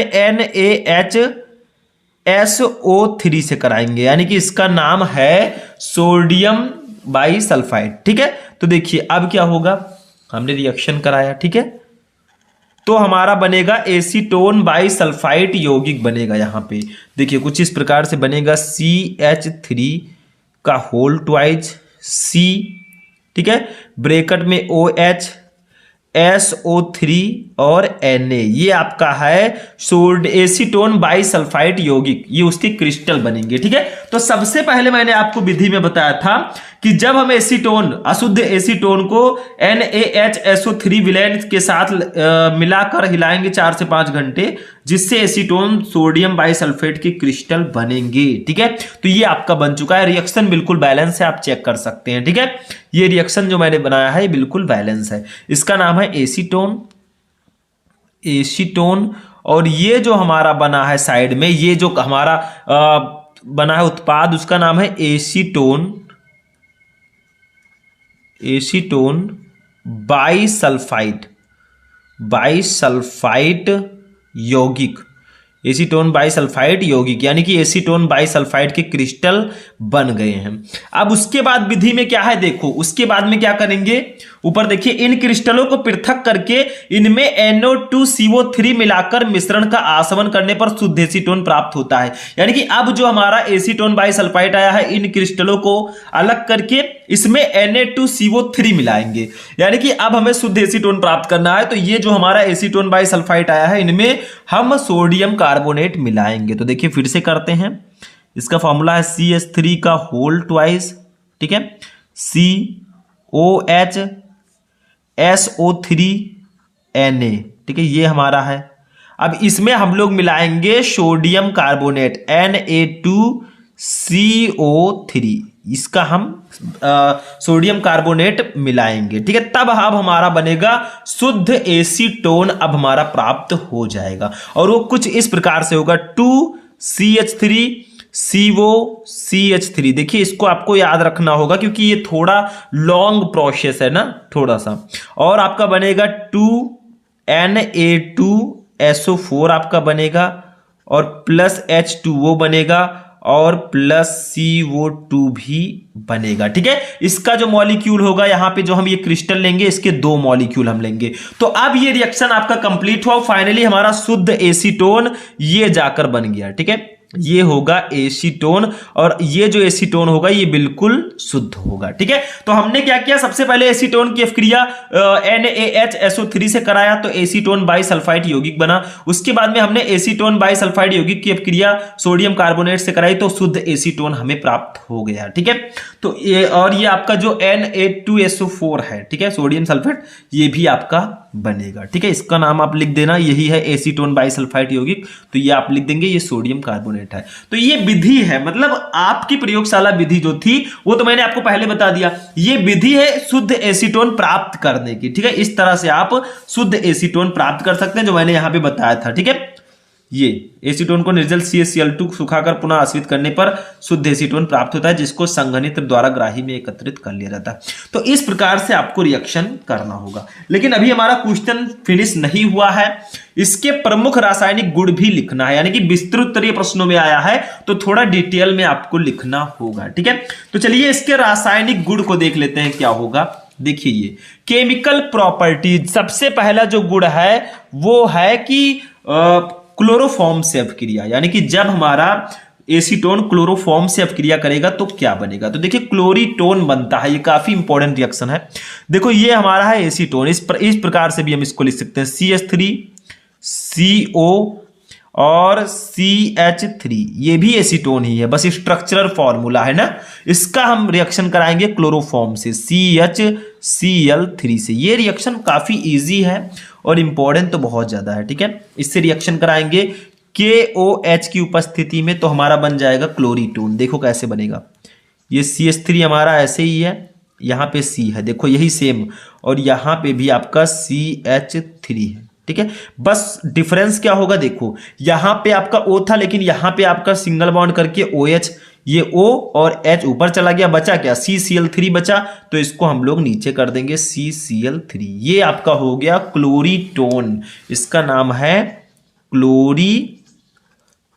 ठीक है, और ये आपका है एसीटोन, एसीटोन। और ये जो आपके हैं भैया इनका नाम है क्लोरोफॉर्म, CHCl3 क्लोरोफॉर्म। तो क्लोरोफॉर्म से जब हम अपक्रिया कराएंगे एसीटोन की तो क्लोरीटोन बनेगा। मतलब यहां पे आपका बॉन्डिंग यही है, OH आपस में जुड़ गए, OH बना लिया, CCl3 बचा, उसको नीचे मैंने कर दिया, यही आपका रिएक्शन होगा। दूसरा, अगर H2SO4 से क्रिया कराई जाए इसकी तो क्या बनेगा, तो एसीटोन का सांद्र सल्फ्यूरिक अम्ल के साथ आसवन करने पर मेसिटिलीन बनता है, यानी कि मेसिटिलीन बनेगा अगर आप अपक्रिया कराएंगे। जैसे देखिए यहां पे CH3